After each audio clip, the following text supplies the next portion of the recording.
Silas Voss grabbed his daughter by the wrist and yanked her backward so hard she stumbled off the porch step and hit the dirt on one knee.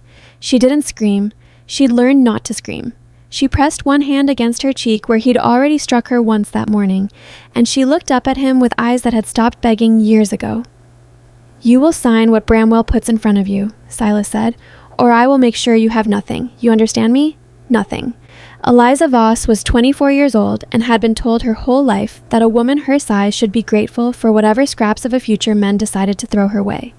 She'd believed it for a long time. She was starting to stop believing it, and that terrified her father more than anything else in the world.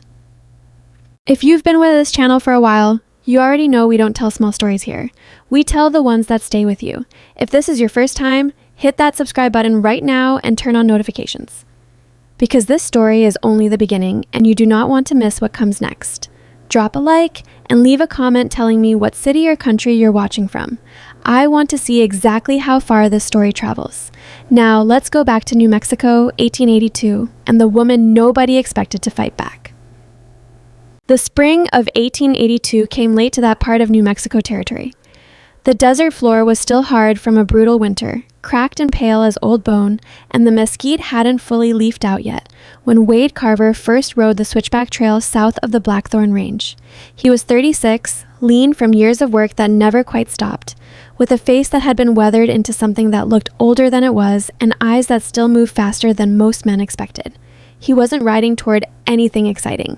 He had a foreman position waiting for him at Red Willow Ranch 2 days further south, and he was focused on making it there before the afternoon heat turned the open desert into something miserable. He almost didn't stop. Later, he would think about that. How close he came to just keeping his head down and pushing through. What he heard first was the sound of a woman being struck, a sharp, flat crack that carried differently than the ordinary sounds of a working ranch. He'd heard that sound before, in places he'd rather forget, and his body registered it before his mind did. His horse slowed without him meaning to pull the reins. Then he heard her voice, not crying. That was what stopped him. She wasn't crying. She was speaking in a low, controlled tone, the kind people use when they're trying not to give someone the satisfaction of seeing how bad it hurts. He couldn't make out the words at that distance, but the restraint in that voice pulled at something in his chest. Wade turned his horse off the main trail. Blackthorn Ranch came into view through a break in the brush. A main house that had seen better days, a long barn, corrals that needed work. A man he'd learned was Silas Voss was standing on the porch with his arms crossed, watching a young woman push herself up from the dirt where she'd landed on one knee. A thin man in a good coat stood off to the side with his hat in his hands and an expression on his face that was somewhere between impatient and bored. The young woman was heavy-set and dark-haired, with one hand pressed flat against her cheek. She rose without help. She dusted her skirt with her free hand. She didn't look at the man who'd put her on the ground. Wade rode into the yard at a walk. Silas noticed him immediately. "This is private land. Keep moving." Wade didn't keep moving. He stopped his horse, rested his forearm across the saddle horn, and looked directly at the woman. "You all right, ma'am?" She looked up at him. Brown eyes, steady and careful, a bruise already forming along her cheekbone. She opened her mouth and then closed it again, which told him she'd been trained to let other people answer that question for her. "She's fine," Silas said flatly, "and I said keep moving." Wade still didn't move. He kept his eyes on the woman. "Ma'am, do you want to stay here?"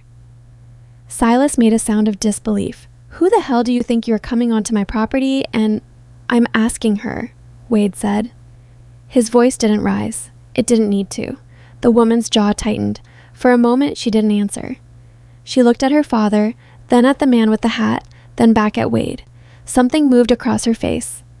Not hope exactly, more like surprise that someone had thought to ask. "No," she said, "I don't want to stay here." Wade swung down from his horse. "Then nobody gets to answer for you today." Silas came down off the porch fast, and Wade turned to face him without backing up even half a step. He wasn't particularly tall. Wade wasn't, but he had a stillness about him that made men reconsider how quickly they moved in his direction. Silas stopped.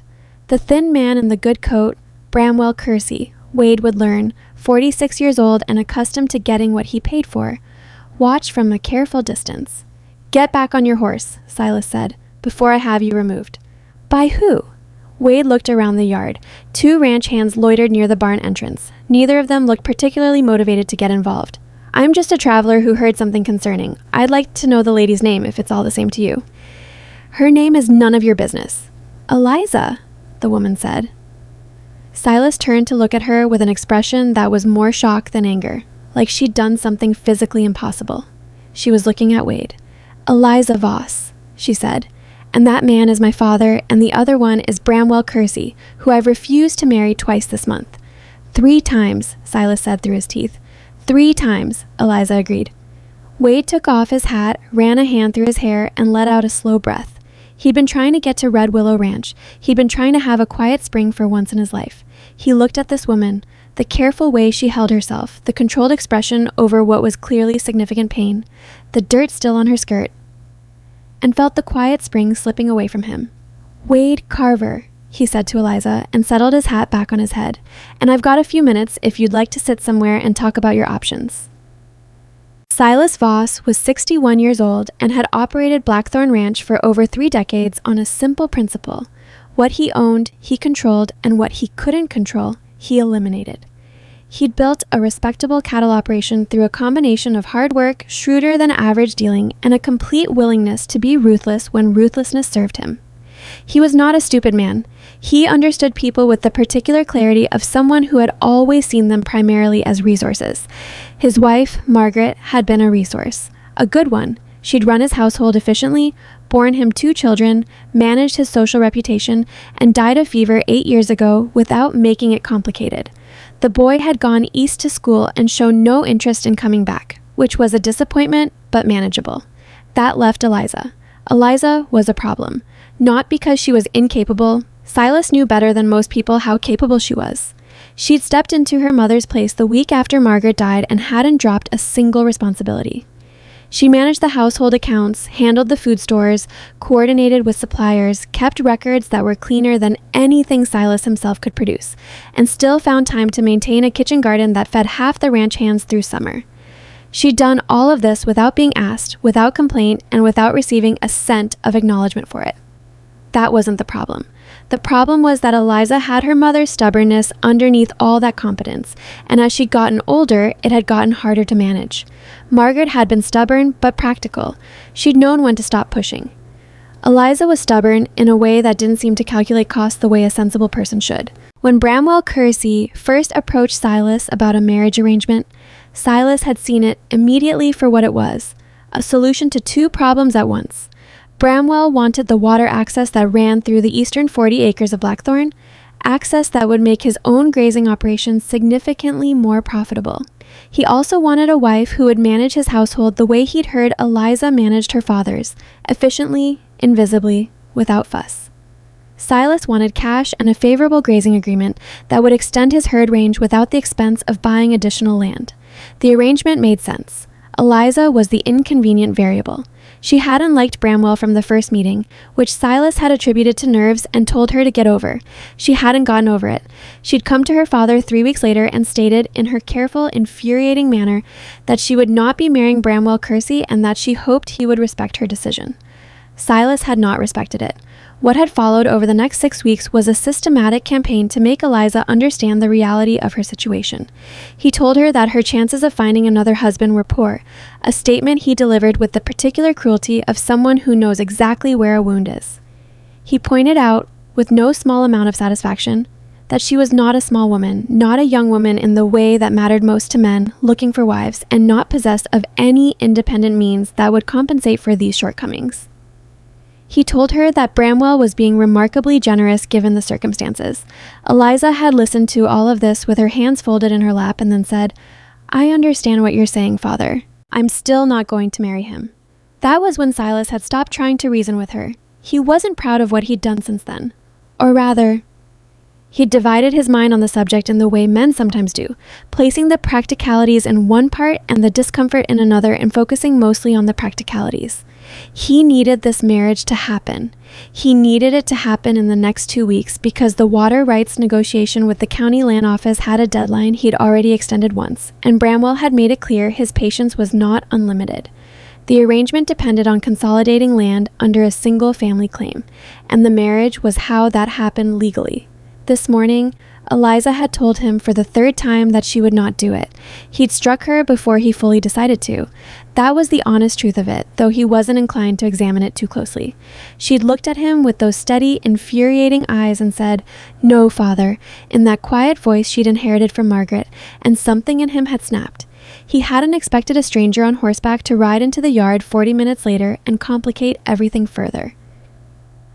Wade sat at the kitchen table that Eliza had probably scrubbed clean that very morning and listened to her talk. She didn't talk easily at first. She'd been in the habit of keeping things to herself for so long that even forming the words into a sentence for someone else's ears seemed to take deliberate effort. She told him about the marriage arrangement in pieces, stopping and restarting, watching his face for signs that he was going to tell her she was being unreasonable. He didn't tell her that. "How long have you been managing the ranch?" he asked. 8 years?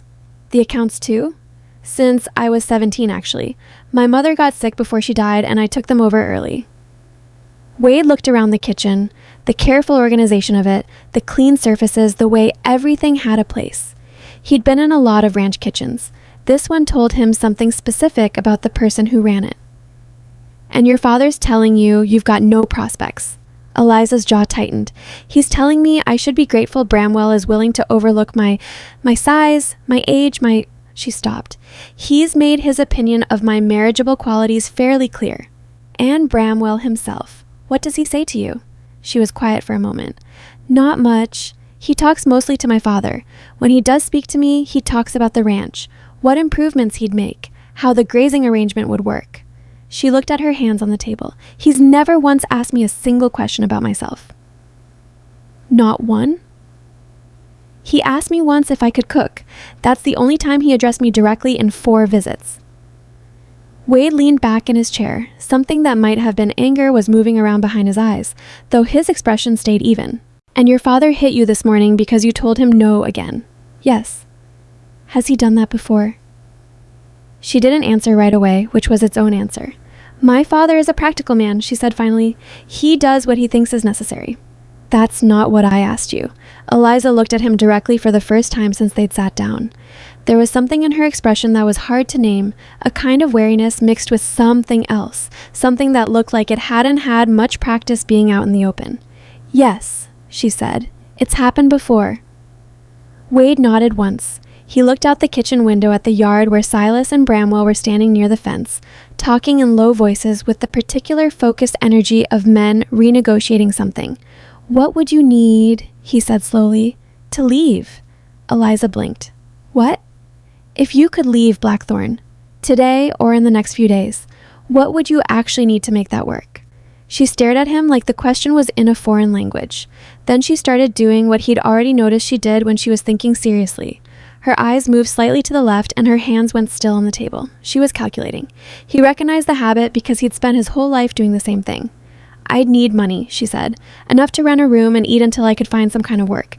And I'd need somewhere to go, some town large enough that I could find bookkeeping work or household management." She paused. "And I'd need my father to not be able to drag me back." "That last one's the legal part," Wade said. "I'm 24, she said. "He doesn't legally have..." She stopped. Something changed in her face. "He doesn't legally have authority over me. I know that. But he has authority over everything else. The ranch, the house, the money. Everything I would need to actually leave, he controls." "What about your mother's things?" Eliza frowned. "What about them?" "When your mother died, did she leave anything?" The frown deepened. "No. She didn't have anything of her own. My father..." She stopped again. The look on her face shifted from careful to something sharper. "My father handled everything. Do you know if she had a will?" No, I never saw one." She leaned forward slightly. "Why are you asking this?" Wade chose his words carefully. "Because in my experience, when a man is this determined to get a specific piece of land through a marriage arrangement, rather than just buying it, there's usually a reason the direct purchase isn't possible. And when he's kept a daughter isolated and dependent for this long, there's usually something he doesn't want her to find out." He paused. "I could be wrong, but I'd want to know what your father was carrying before I walked away from this." Eliza sat very still. Outside, Silas's voice rose briefly and then dropped again. "My mother's name was Margaret Voss," Eliza said quietly. "Born Margaret Hale. She had a sister in Albuquerque. They wrote letters until my mother got sick. She looked at Wade. My father didn't like the sister. He said she encouraged my mother to have opinions. That's usually a sign someone has useful information, Wade said. Something crossed Eliza's face. Not quite a smile. Not a smile. You're a strange man to ride into a stranger's yard over. I've been told worse. He stood up. I'm going to talk to your father. Not to threaten him, just to let him know what morning looks like if he pushes this. You stay in here for now. You're not going to tell me to trust you? He looked at her. No. I'm going to tell you to watch the door and listen, because you're going to need to make your own decisions when this gets moving. Trusting me is your call. He walked out of the kitchen before she could answer. Silas was not a man who frightened easily, and he'd taken the measure of Wade Carver as soon as the man rode into his yard. A working cowboy, probably decent with his hands, no obvious money or standing, no particular reason to stick his nose into other people's arrangements. The type who might cause a brief inconvenience and then move on when he calculated that there was nothing in it for him. What Silas had not calculated was that some men didn't calculate it that way. Wade came out of the house and walked directly to where Silas and Bramwell were standing by the fence. He didn't come with aggression, no hand near his gun, no squared-up posture. He came the way a man comes when he's already figured out what he's going to say and isn't worried about the response. Mr. Voss, he said, I've been talking with your daughter. Whatever she told you, she told me about the marriage arrangement, the water rights, Bramwell's interest in the eastern acreage. He looked at Bramwell briefly, and she told me her mother died 8 years ago and her father handled everything. Silas kept his face still. That's correct. What of it? In the territory, when a married woman dies intestate without a will, her property typically passes to her husband. Wade's tone was conversational, almost friendly. But if she left a will, or if she had property recorded in her own name before the marriage, it's a different situation. Margaret left nothing in her own name. You're sure of that? I'm quite sure. Wade nodded slowly. Then you won't mind if the family attorney takes a look at the county records, just to clear things up. Silas's jaw tightened almost imperceptibly. There's nothing to clear up. Then it'll take 20 minutes. Wade looked at him steadily. Here's the thing, Mr. Voss. I'm riding to Red Willow Ranch. I plan to leave this afternoon, but before I go, I'm going to need to feel comfortable that the woman in your house is not being defrauded of something that belongs to her. If I don't feel comfortable, I'm going to have a conversation with your family attorney. I'll find out who he is. And the sheriff and probably 2 or 3 neighboring ranchers who might find the water rights situation interesting. He paused. If there is nothing to find, none of that matters. If there is something, well, then this stops being a family matter and starts being a legal one. The silence stretched. Bramwell cleared his throat. This is absurd. You have no standing here. That's true, Wade agreed pleasantly. I'm just a traveler. Travelers talk. It's one of the things we do. He looked back at Silas. What's in the county records, Mr. Voss? For a long moment, Silas said nothing. The muscle along his jaw worked. His eyes moved to the house, then back to Wade, then out toward the road like he was calculating distances. Then, very quietly, he said, 40 acres, the eastern parcel. Margaret recorded them in her own name in 1870 before we were married. His voice had gone flat and careful, the voice of a man who has made a decision about what to give up. And she left a will, a small sum of money, $300, and the land. The air went out of the yard. To Eliza, Wade said. It wasn't a question. To Eliza, at 21. Silas's chin came up slightly, a defiant gesture that had nowhere to land. I was managing the estate. I was protecting the ranch. The land and the water access that comes with it are essential to Blackthorn's operation. And if Eliza had taken possession at 21 with no knowledge of land management, or she's managed your accounts since she was 17, Wade said. You just told me she's an incompetent woman who can't find a husband. You can't have it both ways. Silas stopped talking. Bramwell's face had gone white. His mouth opened once and closed again. He was looking at Silas with an expression that was rapidly shifting from impatience to something colder and more calculating. The expression of a man who has realized the foundation of his arrangement just moved under his feet. The Eastern 40, Bramwell said, with a careful lack of expression. The spring access. It belongs to her, Silas said tightly. It always belonged to her. You were keeping it, Bramwell said. His voice had changed. Whatever careful politeness he'd been maintaining toward Silas had evaporated. You told me the land was clear. You told me the water rights were unencumbered. You told me this marriage would give my operation access to that spring. The marriage still accomplishes not if she owns the land before the marriage. Bramwell's voice was clipped and cold. If she owns the land independently and contests any transfer, he stopped himself. He put his hat on his head with a precise, controlled motion that told Wade the man was furious and was choosing not to show it fully. I'll be speaking with my own attorney, he said, to no one in particular, and walked toward where his horse was tied. Silas watched him go. Then he turned back to Wade with a look that had passed through anger and come out the other side into something exhausted and cornered. You've done considerable damage here today. I've done nothing, Wade said. What's happened here today is the truth came up. That happens sometimes. The question is what you do with it. Eliza had heard most of it. She'd come to the doorway of the kitchen while Wade was still talking, drawn by the change in her father's voice. That particular flattening that she'd learned over a lifetime meant he was trapped. She stood in the shadow of the doorway with her arms crossed over her chest and listened to 30 seconds of conversation that rearranged the whole shape of her life. $300, 40 acres, the Eastern Spring. Her mother had left her something, and her father had buried it so completely for so long that Eliza hadn't known it existed. She'd spent 3 years past the point when she should have had it, working for a man who was controlling her with poverty she wasn't actually in, toward a marriage designed to take from her the only thing her mother had managed to give her. She pressed her back against the kitchen wall and breathed.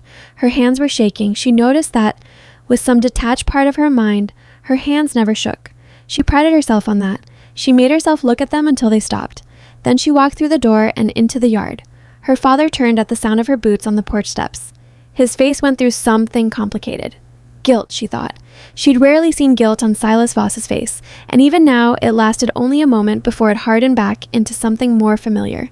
Eliza, how long? She said.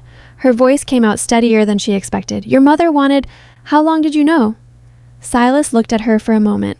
Since she filed the deed, he said finally. I knew about the land from the beginning. The will.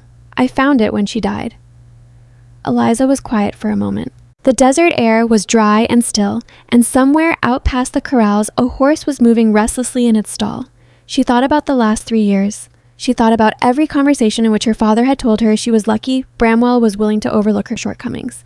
She thought about the way he'd said it, the practiced ease of it, like a man who had decided long ago what his daughter should believe about herself. You told me I had nothing, she said. I told you the truth about your situation. You told me a version of the truth that kept me here and kept me afraid. She looked at him steadily. That's different. Silas said nothing. Wade was standing a few feet back, giving them space. She was aware of him without looking at him directly, the particular stillness he had, like a man who knew how to take up exactly the space he needed and not an inch more. I want to see the will, Eliza said to her father. Today, and I want to know the name of the attorney who handled it. Eliza, this can be handled quietly within the family. I want the name of the attorney, she said again. The next several hours moved with the particular speed of things that have been held in place too long and are finally in motion. Silas produced the will from a locked box in his study, a short, careful document in Margaret Voss's handwriting, witnessed by a woman Eliza recognized as a former neighbor who'd since moved on.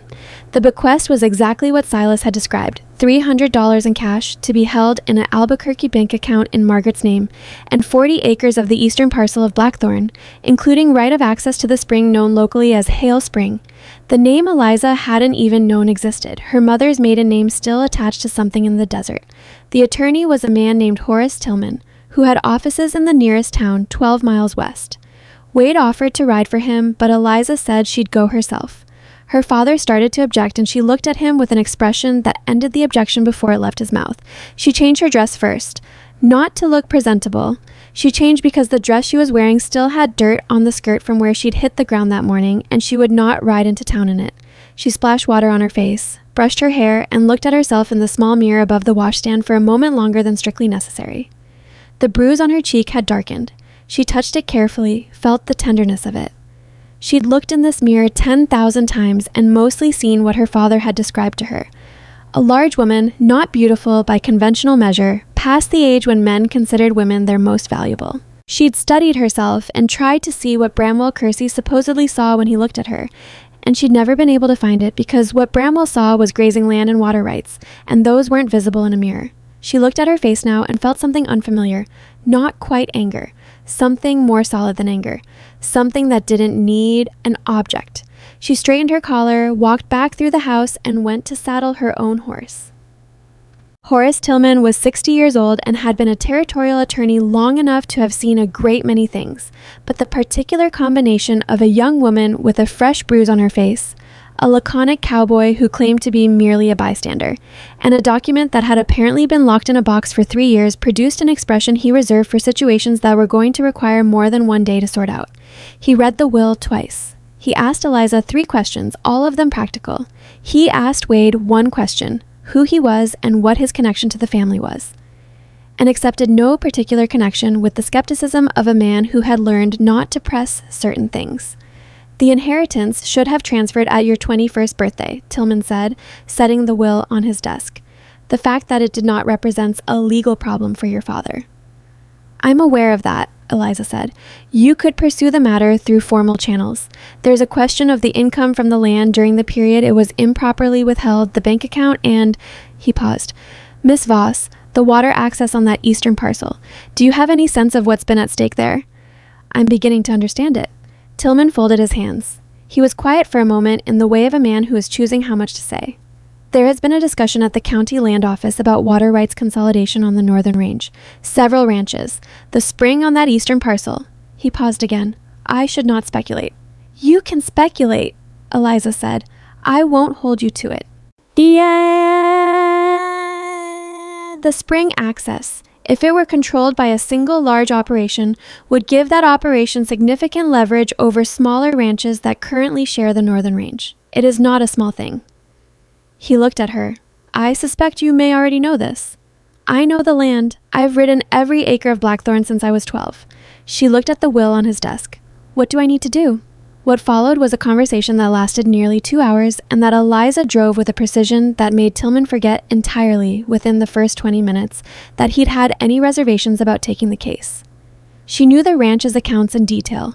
Figures, dates, transaction histories that she produced from memory with the ease of someone who had been keeping them in her head out of habit. She understood the land boundaries. She'd ridden to the spring, knew its flow rate in different seasons, knew which ranches had access agreements and on what terms. Wade sat in the corner of Tillman's office for most of this and said very little. At one point, Tillman glanced at him and said, Mr. Carver, did you have anything to add? No, Wade said. She's got it. Tillman looked at Eliza for a moment and then said with a slight adjustment in his tone, a shift towards something that was closer to respect and farther from charity. Yes, I believe she does.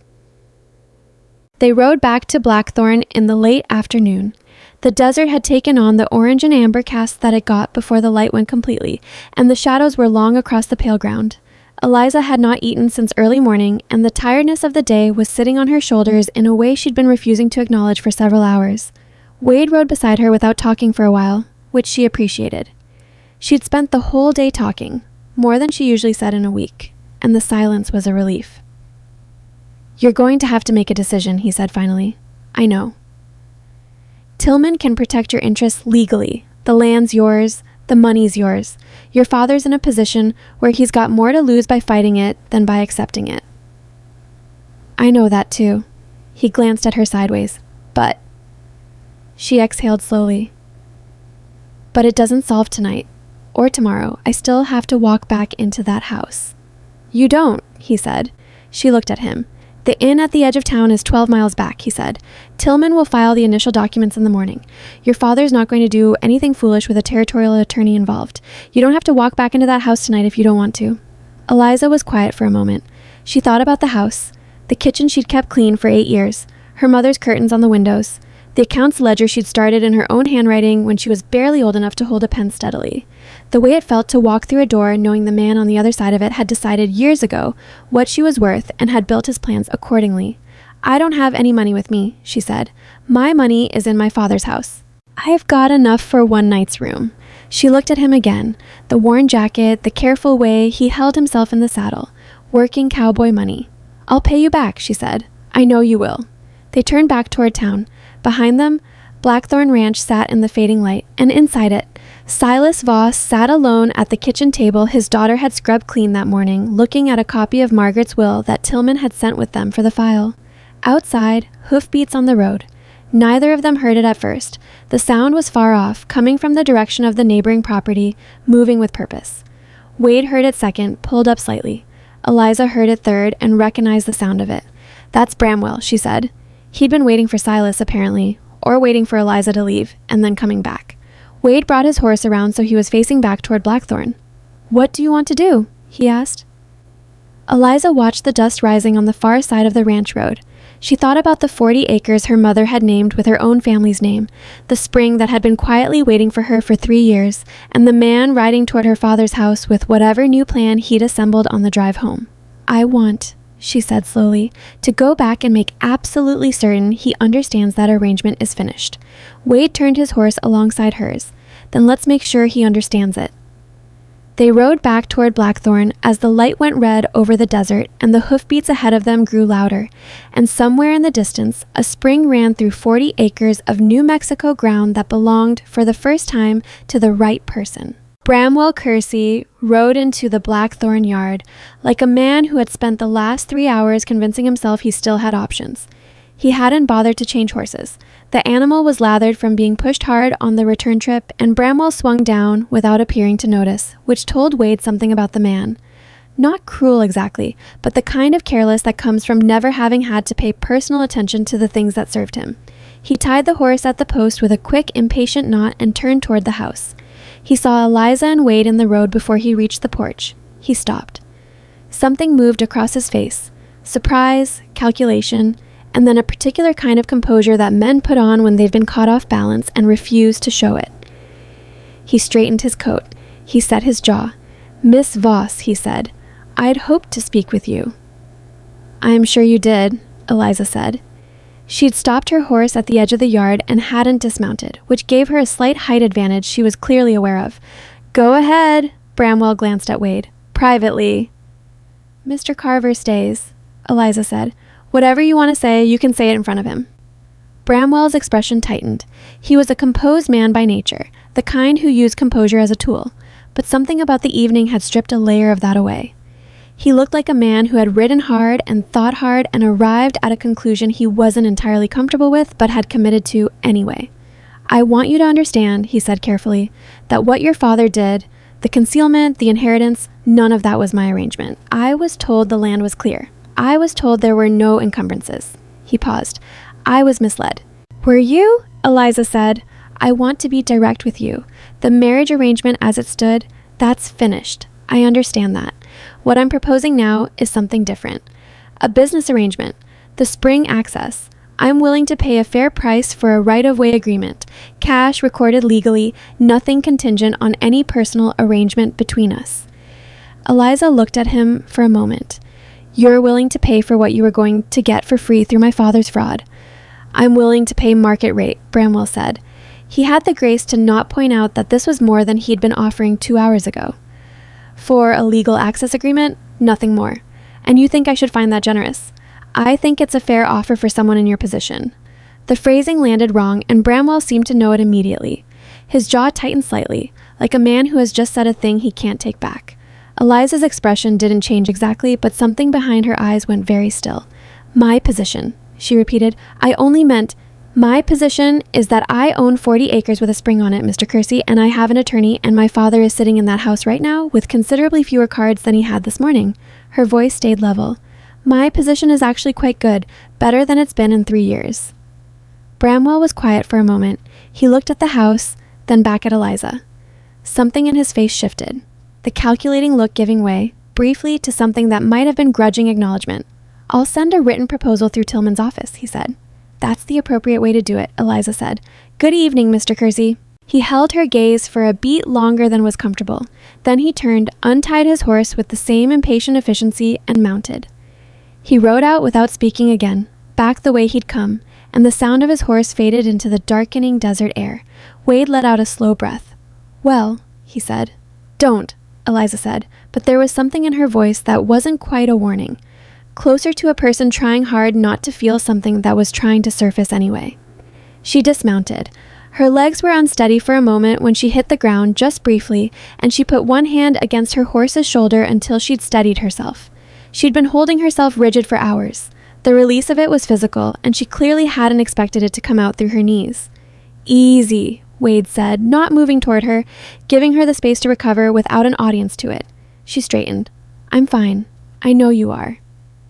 She looked at the house. The light in the front window meant Silas was in the sitting room. She knew his habits that well, knew where he'd be at every hour of the evening. "I need to go inside," she said. "I need to get some things." "You don't have to do that tonight."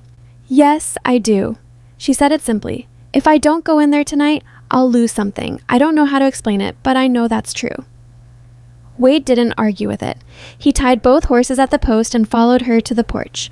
Silas was in the sitting room with a glass of whiskey he'd barely touched and the copy of Margaret's will on the arm of his chair. He looked up when Eliza came through the door. His eyes moved past her to Wade in the doorway. "Leave us," he said to Wade. "He stays," Eliza said. She didn't soften it. "I'm not here to fight with you, Father. I'm here to get some of my things and to tell you what's going to happen next." Silas looked at her for a long moment. He looked older than he had this morning, which was something. Silas Voss was not a man who showed his age easily. He looked at the will on the arm of his chair and then back at his daughter. "What's going to happen next?" he repeated, in a tone that was trying for sarcasm and not quite reaching it. "Tillman will file the transfer documents on the eastern parcel. The bank account from Mother's estate will be released to me directly. Those things will happen regardless of your cooperation, but they'll happen faster with it." She clasped her hands in front of her. "I'm not going to Albuquerque, and I'm not going to try to take Blackthorn. I don't want your ranch, Father. I never wanted your ranch. I wanted—" She stopped. Something moved across her face, some private calculation. "I wanted you to see what I'd done here. 8 years. And I don't think you ever did." Silas's jaw worked. "Everything I've done has been for this ranch." "I know you believe that." "Your mother's land, the spring. It feeds Blackthorn's northern pasture. If that goes to an outside claim—" "It won't go to an outside claim," Eliza said. "I own it. I'll manage it. If you need access for the northern pasture, you'll negotiate access with me like any other neighboring landowner." The silence that followed that sentence was enormous. Silas stared at her like she'd said something in a language he didn't speak, which, in a way, she had. The language of his daughter having standing equal to his own was not one he'd ever learned to hear. "You'd do that," he said. "You'd hold water rights over my head." "I'd hold water rights over my own head," she said. "That's what owning land means." She left him sitting with that and went to her room to pack. She didn't take much. A change of clothes, her winter coat, the small carved wooden box her mother had given her when she was 9 that had lived on her dresser for 15 years. The accounts ledger she'd kept for Blackthorn. She hesitated over that one, standing at the desk with her hand on the cover. She left it. The records were the ranch's records, not hers. She had the figures in her head anyway. She always had. Wade was waiting in the hallway when she came out. He looked at her bag, smaller than he'd probably expected. "That's everything?" he said. "I don't need much," she said. They walked back through the sitting room. Silas was still in his chair. He didn't look up when Eliza passed. She stopped at the door anyway. "I'll need the banking information for Mother's account," she said. "I'll send Tillman a letter in the morning, but it would move faster with your records." Silas said nothing for a moment. Then, "I'll have them sent to Tillman's office." It wasn't an apology. It wasn't close to one. But it was cooperation. And Eliza recognized the difference between a man who had decided to accept what he couldn't change and a man who was still fighting it. Her father had somewhere in the last hour crossed from one side to the other. "Thank you," she said, and meant it without warmth, which was its own kind of complicated thing to feel. She walked out into the night. The ride to the inn took most of an hour in the dark, and they did most of it in silence, which suited them both. The desert at night was its own world, cooler, quieter, with the stars enormous overhead and the sound of the horses' hooves the only regular thing in all of it. Eliza rode with her bag across her saddle and her back straight and her eyes forward, and she thought about things she hadn't let herself think about all day. Her mother had written a will, had recorded the land in her own name before she was even married, had thought ahead, planned quietly, done what she could in a time and place where women's options for doing such things were narrow. Eliza hadn't known any of that. She'd grown up thinking of her mother as someone who had simply accepted the life she had been obedient, patient, practical in a way that didn't push against things. Margaret Hale Voss had been pushing against things the whole time. just quietly, just in the places where she could. Eliza thought about the spring that still carried her mother's family name, Hale Spring. She'd ridden past it 100 times without knowing what it was called, without knowing why it was called that, without knowing it was hers. She thought she might go there in the morning. "You're quiet," Wade said. "I've been talking all day." "That's fair." A pause. The horses moved through the dark. "Can I ask you something?" Eliza said. "Sure." "Why did you stop?" She didn't look at him. "This morning, you were riding to a job. You had somewhere to be. You had no reason to ride into that yard." Wade was quiet for a moment. "I heard you. You heard a woman on a ranch. That's not unusual territory. I heard the way you weren't crying," he said. "That was unusual." She thought about that. "And that made you stop." "It made me curious. Then I stopped. And then Tillman and the water rights and a day that looked nothing like what you planned." "Yeah." "Do you regret it?" she asked. He seemed to actually consider it, which she appreciated. She'd half expected the automatic no. "Ask me in a week," he said finally. "Right now, I'm tired and my horse wants water. I'll have a better sense of things when I've slept." She surprised herself by almost laughing. Not quite. It came out as a breath through her nose, a short, exhausted, almost laugh, but it was the first thing close to it she'd felt all day, and it didn't feel like nothing. The inn at Garnet Wells was run by a woman named Dorothea Prigg, who was 54 and had the particular efficiency of someone who had been managing other people's basic needs for decades and had stopped being surprised by any of it. She gave Eliza the room at the end of the hall with the better lock and charged her half price without explanation, which Eliza suspected was connected to the bruise on her cheek that Dorothea clocked immediately and chose not to mention. Wade got the room at the top of the stairs. Eliza didn't sleep particularly well. She lay in the unfamiliar bed and listened to the sounds of the inn. A door somewhere, a horse in the stable, wind off the desert moving against the shutters. And went over the day's events with the same methodical attention she'd once given to the ranch accounts. She cataloged what had happened, what it meant, what it would require of her. She owned land. She had money. She had a territorial attorney who had, by the end of their meeting, looked at her the way professional men occasionally looked at other professional men when they decided someone was worth taking seriously. She did not have a home or a position or any clear plan for what came next beyond a determination not to go backward. She thought about Bramwell's phrase, her position. He'd meant it as a reminder of her limitations. She turned it over in her mind until it meant something different, until it described not what hemmed her in, but what she actually had to work with. Her position was some money, some land, a working knowledge of ranch operations that was genuinely better than most men who'd been doing it their whole lives, and the fact that nobody had any particular claim on her anymore. It was more than she'd had yesterday. She fell asleep somewhere near 3 in the morning and woke when the light came through the shutters at 6, which was later than she'd slept in years. Wade was already at the table in the dining room when she came downstairs, with coffee and the particular expression of a man who was one night's sleep ahead of having to make a decision he'd been putting off. Eliza poured her own coffee from the pot on the sideboard and sat down across from him. "Red Willow Ranch," she said. He looked up. "You have a job waiting," she said. "You're 2 days behind getting there." "I sent word yesterday from Tillman's office," he said. "The foreman position's still open for another week." "But you need to go." He looked at her steadily. "Do you have what you need, practically speaking?" "I have enough money to stay here for a few nights while the legal process moves. I have Tillman working on the transfer.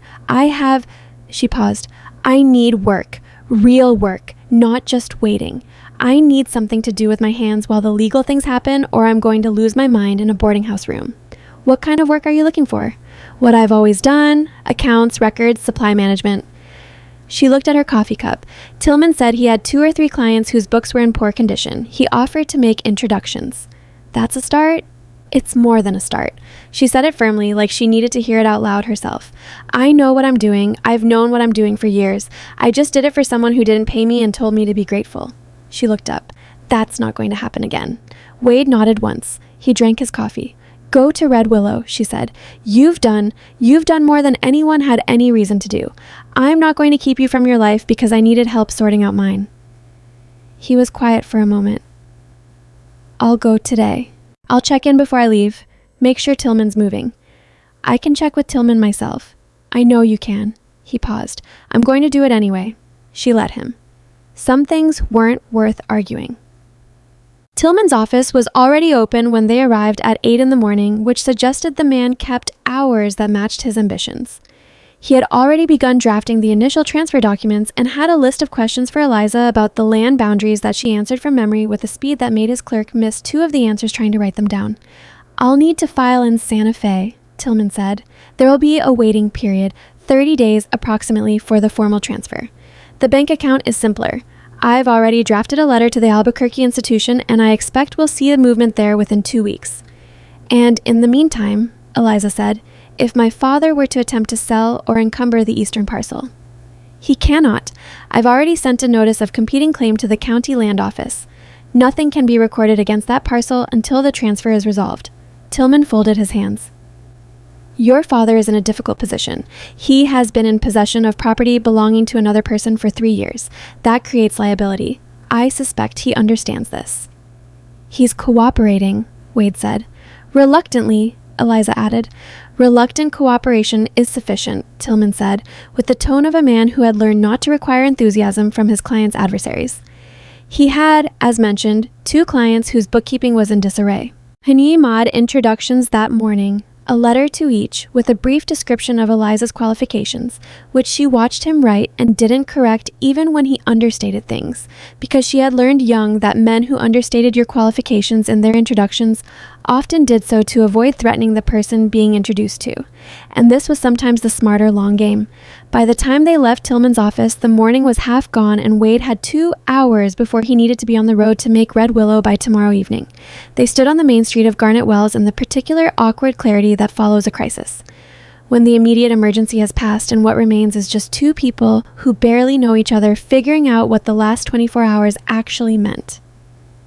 "You'll be all right," Wade said. It wasn't quite a question. "Yes," Eliza said. She meant it. "If Bramwell sends something through Tillman that looks wrong, send word to Red Willow. I know something about water rights disputes." "I'll keep that in mind." He nodded. He picked up his reins. He had the look of a man who was going to say something and then thought better of it. Not because it was wrong, but because it wasn't the right time. She'd seen that look on practical people before. "Thank you," she said, "for stopping." "I almost didn't." "I know." She looked at him directly. "I'm glad you did." He held her gaze for a moment, just a moment, and then settled his hat and mounted. He turned his horse south toward the Red Willow Road and didn't look back, which she respected because men who looked back tended to do it to see if you were watching, and she didn't think that was why Wade Carver did anything. She watched him go until the road curved and the dust settled. Then she turned back toward town, toward Tillman's office and the boarding house, and the slow, necessary work of building something that was actually hers. The first rancher Tillman sent her to was a man named Orville Prentice, whose operation ran about 400 cattle north of Garnet Wells, and whose books, when Eliza sat down with them on a Wednesday afternoon, turned out to be less a set of accounts and more a collection of approximately 8 years of receipts, notes, verbal agreements transcribed in different handwriting, and at least one record apparently kept in pencil on the back of a flour sack that had since been partially eaten by something. "I've had 3 bookkeepers," Prentice told her, with the defensive energy of a man who knows the disaster he's handing over but hasn't yet found a way to be sorry about it. "First one left to marry a railroad man, second one got sick, third one," he stopped. "Well." She had her own opinions about how things ought to be organized, and your opinion of her opinions. She moved the cattle records into the feed section and put the feed records God knows where. He gestured broadly at the chaos on the desk. 3 months I couldn't find anything. Eliza looked at the desk. She picked up the flour sack record and examined it. "This is from 1875, she said. "Is it? You paid $12 for winter hay that should have cost $8. You were shorted on the delivery and signed the receipt anyway." Prentice stared at her. "How do you—" "The market price for hay in this territory in the winter of 75 was $8 a ton, and based on what I can read here, you received approximately 2/3 of what you signed for." She set the flour sack down. "Do you still deal with that supplier?" Yes. Then we'll adjust for it in the current contracts. It's too late to recover the money, but not too late to establish what you're owed going forward." She looked up. "I'll need a week to create a proper system and another 3 weeks to backfill it. After that, monthly maintenance." Prentice looked at her the way people looked at Eliza sometimes when she did this, with a mixture of respect and something that was almost suspicion, like competence in someone they hadn't expected it from, required a moment of recalibration. "You're Silas Voss's daughter," he said. "I was," she said. "I'm Eliza Voss. What would you like to pay for monthly maintenance?" He hired her on the spot, and she walked back to the boarding house that evening feeling something she hadn't felt in longer than she could clearly remember. The specific satisfaction of work that was connected to something real, work that mattered, work that was hers, because she'd earned it rather than because she'd been left with no other option. She ate supper alone at the small table in her room and wrote 3 pages of preliminary notes on the Prentice accounts before the light got too poor to work by. She thought briefly about her mother's spring. Tomorrow, she decided. She'd ride out tomorrow. Hale Spring turned out to be a modest thing, a seep that broke the surface in the shade of a sandstone outcrop on the eastern edge of the parcel, collected into a natural stone basin about 4 feet across, and ran from there in a thin but reliable trickle down toward the northern pasture. It wasn't dramatic, it wasn't the sort of spring that would impress a person who came expecting a gushing waterfall, but it had never stopped running. Eliza had asked about that when she was a child. Had asked one of the older ranch hands why the northern pasture was always green even in the worst drought years, and been told only that there was a water source on the eastern land. She hadn't been told more than that. She'd been told what she needed to know to work, and nothing she didn't need to know to stay. She sat on the sandstone rock beside the basin and listened to the small, steady sound of water moving in an otherwise quiet desert. Her mother had stood here. She was certain of that, without knowing why. Margaret Hale, before she was Margaret Voss, had stood on this rock and known that this small, reliable thing was hers, and had done the work to make sure it stayed hers, and had done all of it quietly in the way that women in her time and place had learned to do the important things, below the surface, without announcement, in the spaces where men weren't paying attention. Eliza put her hand in the water, cold, steady. She thought about what she was building, what she wanted to build. Not just survival. She'd been surviving for years. She wanted something she'd never quite had the vocabulary for before. A life in which her choices were her own and their consequences belonged to her too, not to someone else's plan for what she should be. It didn't feel triumphant sitting there. It felt careful and quiet and real. She rode back to Garnet Wells before noon, cleaned up, and went to Prentice's ranch to start on the accounts. 2 weeks passed. The bank account in Albuquerque transferred. Tillman sent her the paperwork with a brief note that managed, in 3 sentences, to convey both professional satisfaction and genuine pleasure, which she found she appreciated more than she'd expected. The money wasn't enormous. $300 was a significant sum, but not a fortune. But it was real, and it was hers, and she deposited most of it and kept the rest for immediate expenses and felt, for the first time in her adult life, like she was standing on ground she hadn't borrowed. She had 3 clients by the end of the 2nd week. Prentice, a dry goods merchant named Caulfield, whose accounts were precise but strangely organized, and a widow named Sadie Greer, who ran a small sheep operation south of town and who told Eliza she'd been keeping her own records for 20 years and just needed someone to go over them once a year and tell her she hadn't missed anything. "Have you missed anything?" Eliza asked after going through the records. "Anything significant?" Sadie said. "No." "Then we're fine," Sadie said, and poured them both coffee, and they talked for an hour about sheep, wool prices, and the particular difficulty of finding good help in the territory. And it was the easiest professional conversation Eliza had had in her life, because Sadie Greer treated every person she spoke to the same way, as though they were simply another capable adult who might have useful things to say. It was strange how much that meant. On a Friday evening at the end of the 2nd week, Eliza sat in her boarding house room with her accounts ledger and her own small set of records and went over what she had. It was better than she'd thought when she'd started. Not comfortable yet, not stable in the way she wanted, but the trajectory was clear and she'd spent enough time working with numbers to know what a trend looked like before it got where it was going. She was going to be all right. She wrote the words down in the margin of her ledger, not for sentiment, just to have them in ink where she could look at them. Then she turned the page and started on the Prentice accounts for the following month.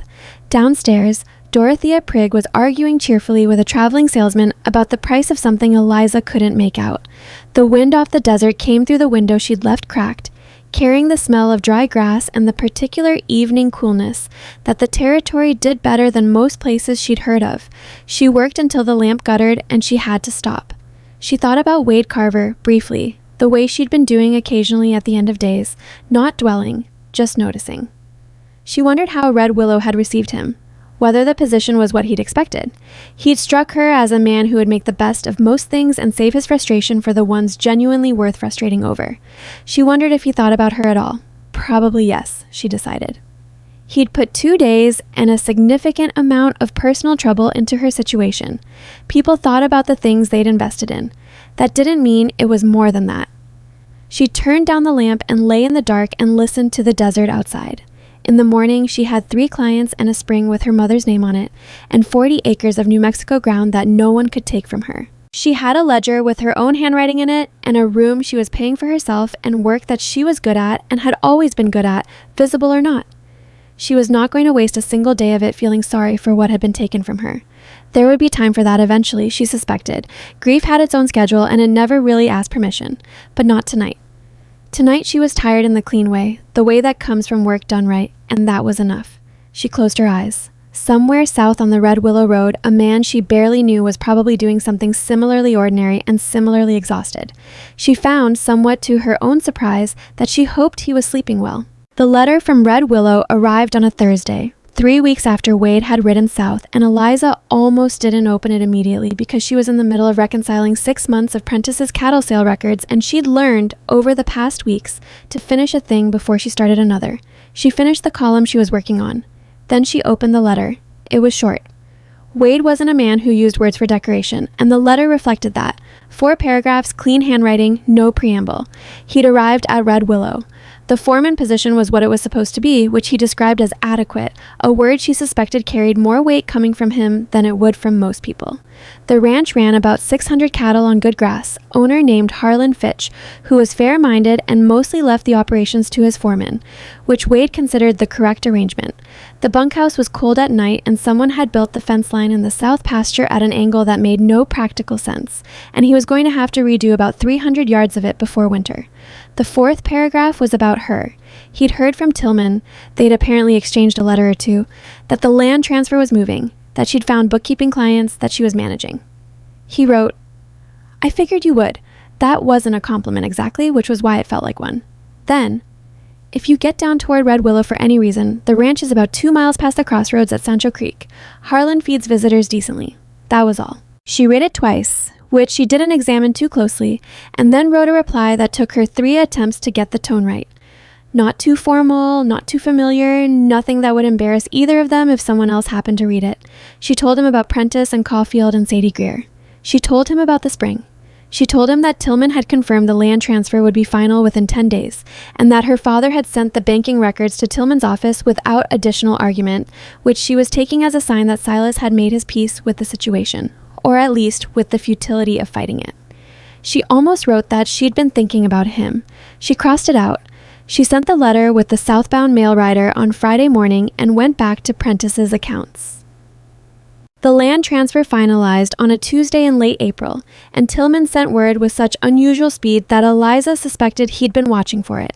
She rode to his office that afternoon and signed her name to the final documents 3 times in different places, and Tillman slid across his desk a copy of the recorded deed with her name on it, Eliza Ruth Voss, in the neat block letters of the county clerk's hand, and she held it for a moment without quite trusting what she was feeling. "Congratulations," Tillman said, in the dry tone of a man for whom congratulations was a professional courtesy and not usually an emotional one. "Thank you," she said, and meant it the same way. She rode out to Hale Spring that afternoon. She didn't do anything in particular when she got there.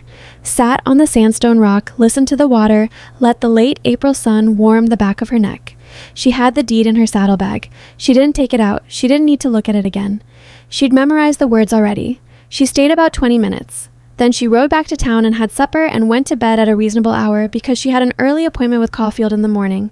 What she'd expected was that the land transfer would feel like an ending, the formal close of everything that had started the morning Wade rode into Blackthorn's yard. What she found instead was that it felt like a floor, something she was now standing on rather than reaching for. The story wasn't ending, it was changing shape. She wasn't entirely sure what that meant yet. The trouble with Bramwell Kersey didn't announce itself the way trouble usually did. It came sideways, the way the more dangerous things always seem to. Through a conversation Sadie Greer reported to Eliza in early May, almost casually, over the coffee that had become a regular endnote to their monthly sessions. Sadie had been at the general store in Garnet Wells and overheard Bramwell talking to a man she didn't recognize, and what she'd overheard, relayed now with the particular careful precision of someone who knew they were delivering something important, was this. Bramwell had said that the Voss girls' claim to the eastern parcel was going to face a challenge, and that he'd found documentation suggesting Margaret Voss had transferred the land back to Silas before her death, which would nullify the bequest entirely. Eliza set down her coffee cup. "Did he say where this documentation came from?" she said. "He said a notary in Santa Fe," Sadie told her. "I didn't hear more than that."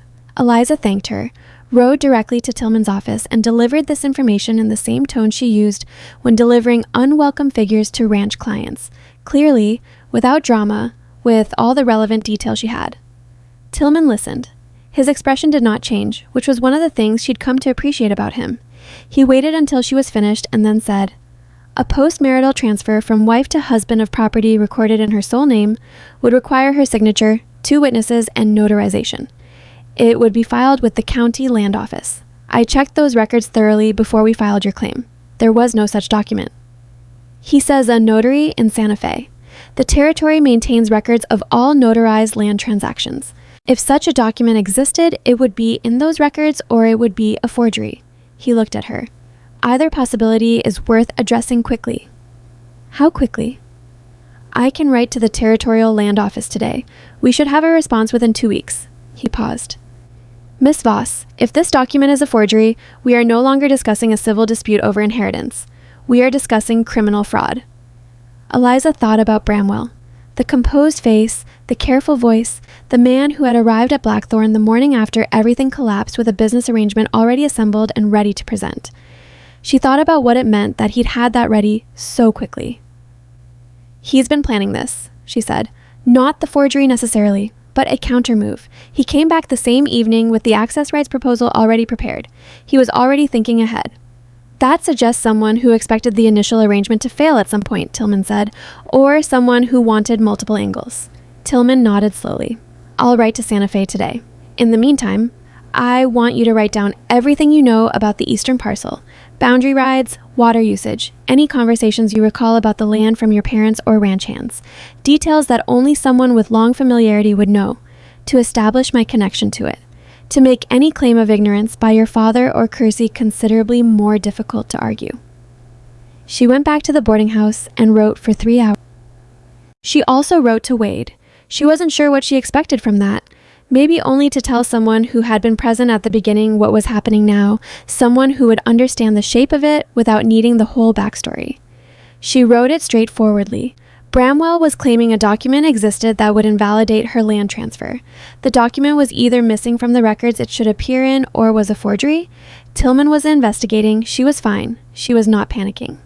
She sent it with the Friday mail and tried not to feel that she was waiting for a reply. She had a full week of work ahead of her. She did the work. The reply came 9 days later, which was fast given the distance, and it was longer than his previous letter. He'd been thinking about it clearly.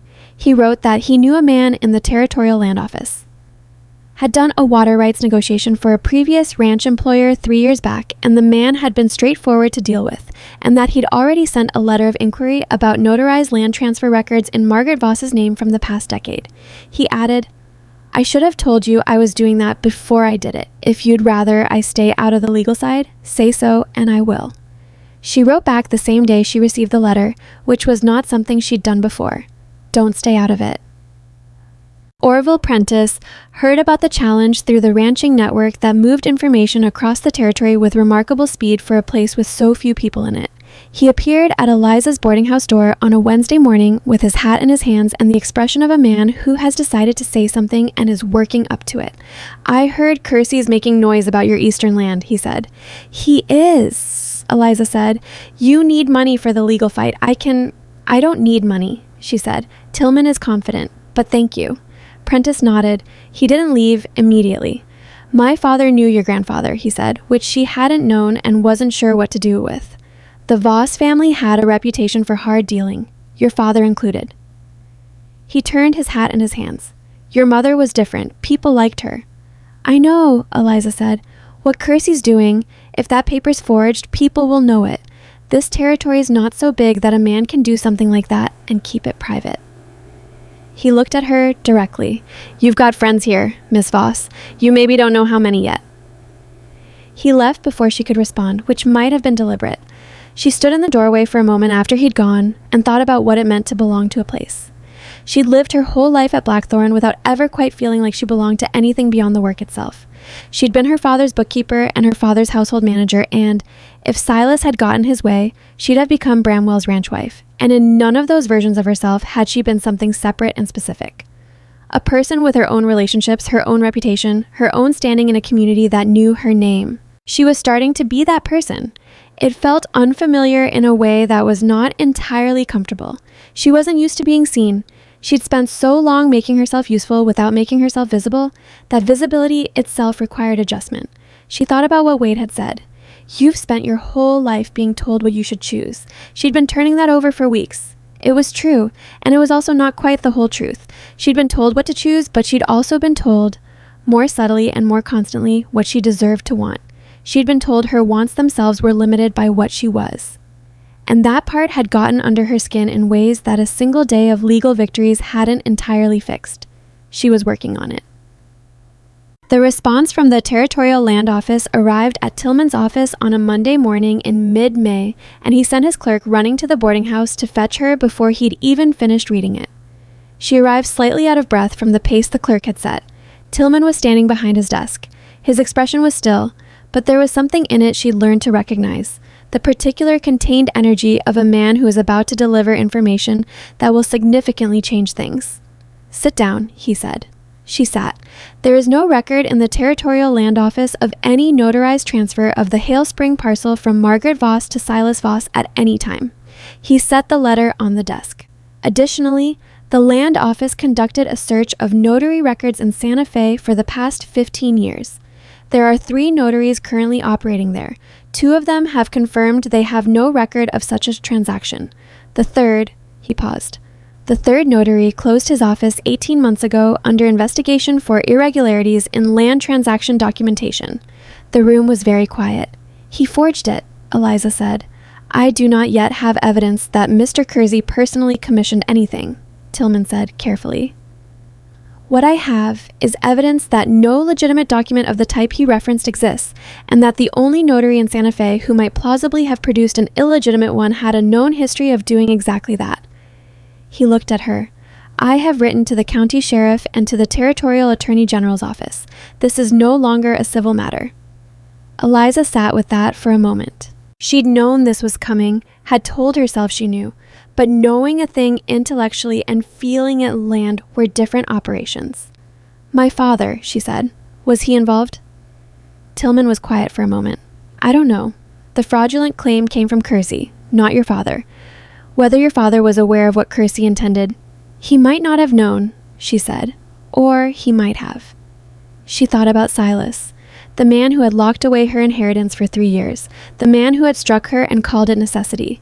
She thought about whether she could believe he'd draw a line at this particular thing and found, uncomfortably, that she wasn't sure.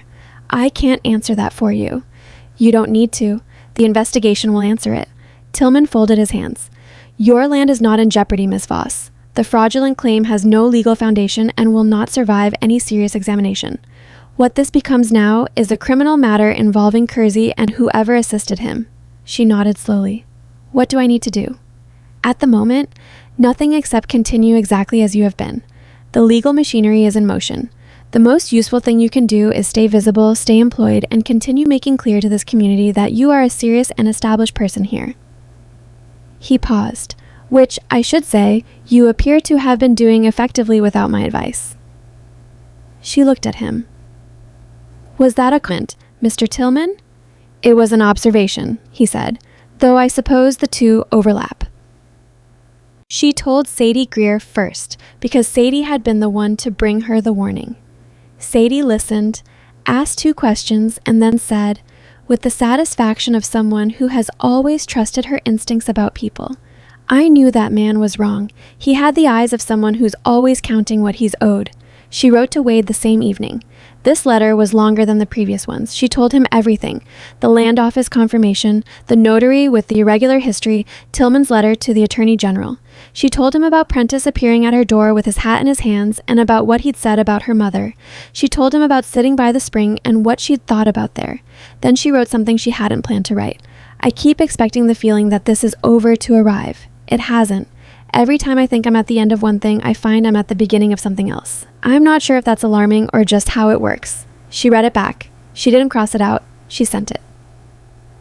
The sheriff of the county, a man named Aldous Creed, who had been in the position for 11 years and who approached every situation with the economy of motion of someone who had learned long ago that most things resolve themselves if you gave them enough space and only needed you for the parts they couldn't manage alone, rode out to the Kersey Ranch on a Thursday in late May. Eliza wasn't there. She heard about it afterward from 3 separate people, which was how she knew the Territory's Information Network was taking the story seriously. Creed had asked Bramwell Kersey about the Santa Fe document. Bramwell had produced a copy. Creed had asked for the original, and Bramwell had said the original was with his attorney. Creed had then asked, in his particular unhurried way, who the notary was, and Bramwell had said a name that Creed wrote down, and then Creed had ridden away without further comment. 2 days later, Creed wrote back. The name Bramwell had given was not one of the 3 currently operating notaries in Santa Fe. It did not appear in any territorial records Creed had been able to locate. It was, as far as anyone could determine, a person who did not exist. Creed asked Bramwell about this discrepancy.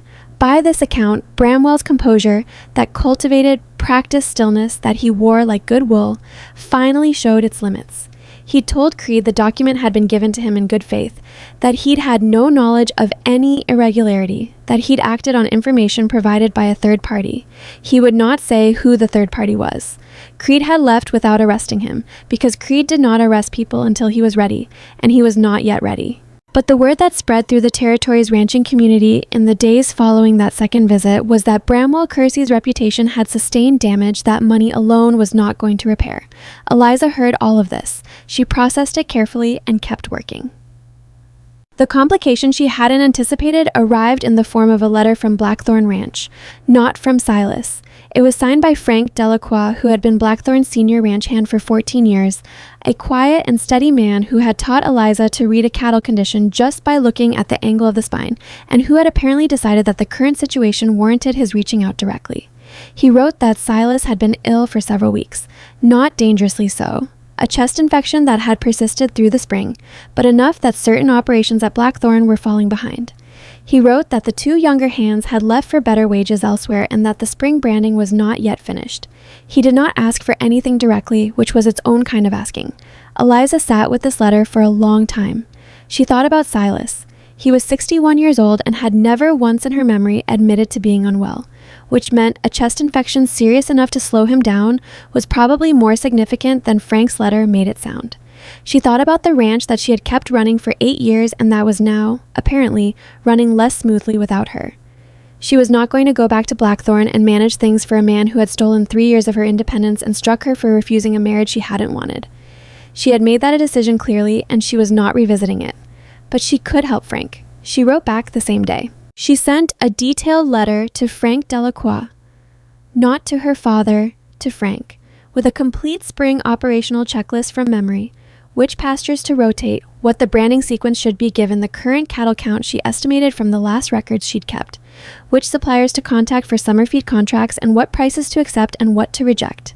She told him which of the neighboring ranches had hands who sometimes hired out and what they'd cost. She did not include a note for her father. If Silas saw the letter, he'd know where it came from. That was enough. Wade's reply to her long letter arrived 10 days after she'd sent it, and he'd written back at similar length, which she noticed without analyzing too carefully. He'd confirmed that his contact at the land office had also found nothing in the records matching the claimed document and had passed that information to Tillman directly. He wrote that he'd also heard through the foreman network that apparently moved information as efficiently as the general ranching community did, that Bramwell Kersey had been having conversations with a land broker in Santa Fe about a possible sale of some of his northern acreage, which suggested his financial position was under strain in ways that predated Eliza's inheritance dispute. The man was overextended, Wade wrote. That's why he needed the spring so badly. It wasn't just about making his operation better, it was about keeping it from collapsing. Then, You asked if what you're feeling is alarming or just how it works. I don't think they're different things. It's alarming and it's how it works. Most things worth doing feel that way for a while. She read that last paragraph in the evening, sitting at the small table in her room with the lamp turned up. She thought about a man she'd known for 2 days who had ridden out of a yard without looking back and was now, 10 weeks later, writing her letters about land records and overextended ranchers and the nature of things worth doing.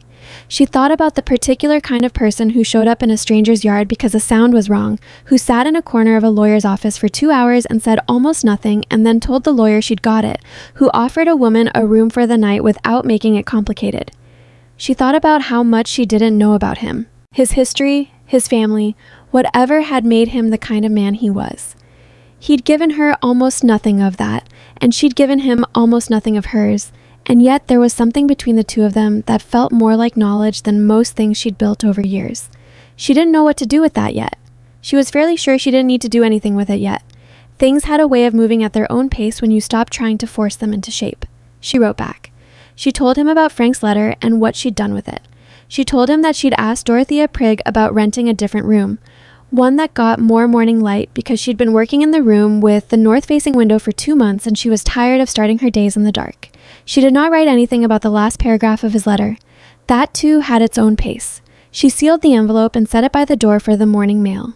Outside, the desert was doing what the desert did in late May, holding its heat past dark, the air still and dry and carrying the distant sound of something she couldn't identify. She opened the window wider. Let the night come in. She was building something, slowly and without a complete blueprint, the way most real things got built.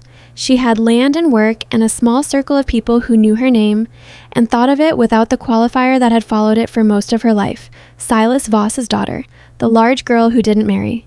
Just Eliza. Just her own name, standing on its own. It was enough for tonight.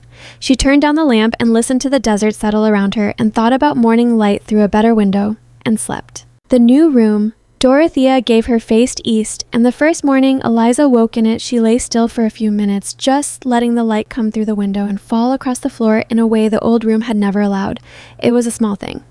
She'd told herself it was a small thing when she'd asked for it, but there was something about starting a day in light instead of shadow that turned out to matter more than she'd anticipated, and she noted that with the same attention she gave to any variable that affected a system's performance. She had been in Garnet Wells for 11 weeks. In that time, she had established 3 regular bookkeeping clients, begun preliminary conversations with 2 more, moved to a better room, sent 17 letters south toward Red Willow Ranch, and received 15 back. She had watched a fraudulent land claim collapse under the weight of its own poor construction. She had written a 12-page operational guide to spring ranching from memory and sent it to a man who had worked the same land for 14 years, because the man who should have managed it had gotten sick and was too proud to ask his daughter for help, and too practical to refuse what she sent unprompted. She had not been back to Blackthorn. She had thought about going back several times, and each time she'd examined the thought carefully to determine what it was made of. Whether it was obligation, or guilt, or something more complicated.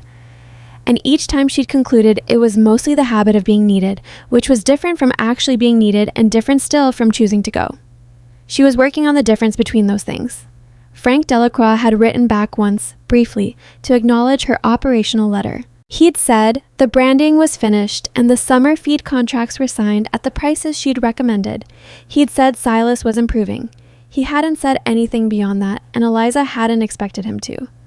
What she hadn't expected was the second letter, which arrived from Blackthorn on a Friday in early June and was, unmistakably, in her father's handwriting.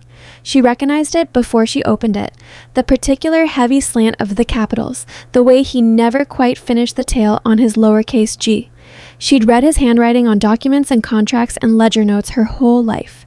She stood in the hallway outside Dorothea's kitchen with the letter in her hands for a long moment before she broke the seal. It was short.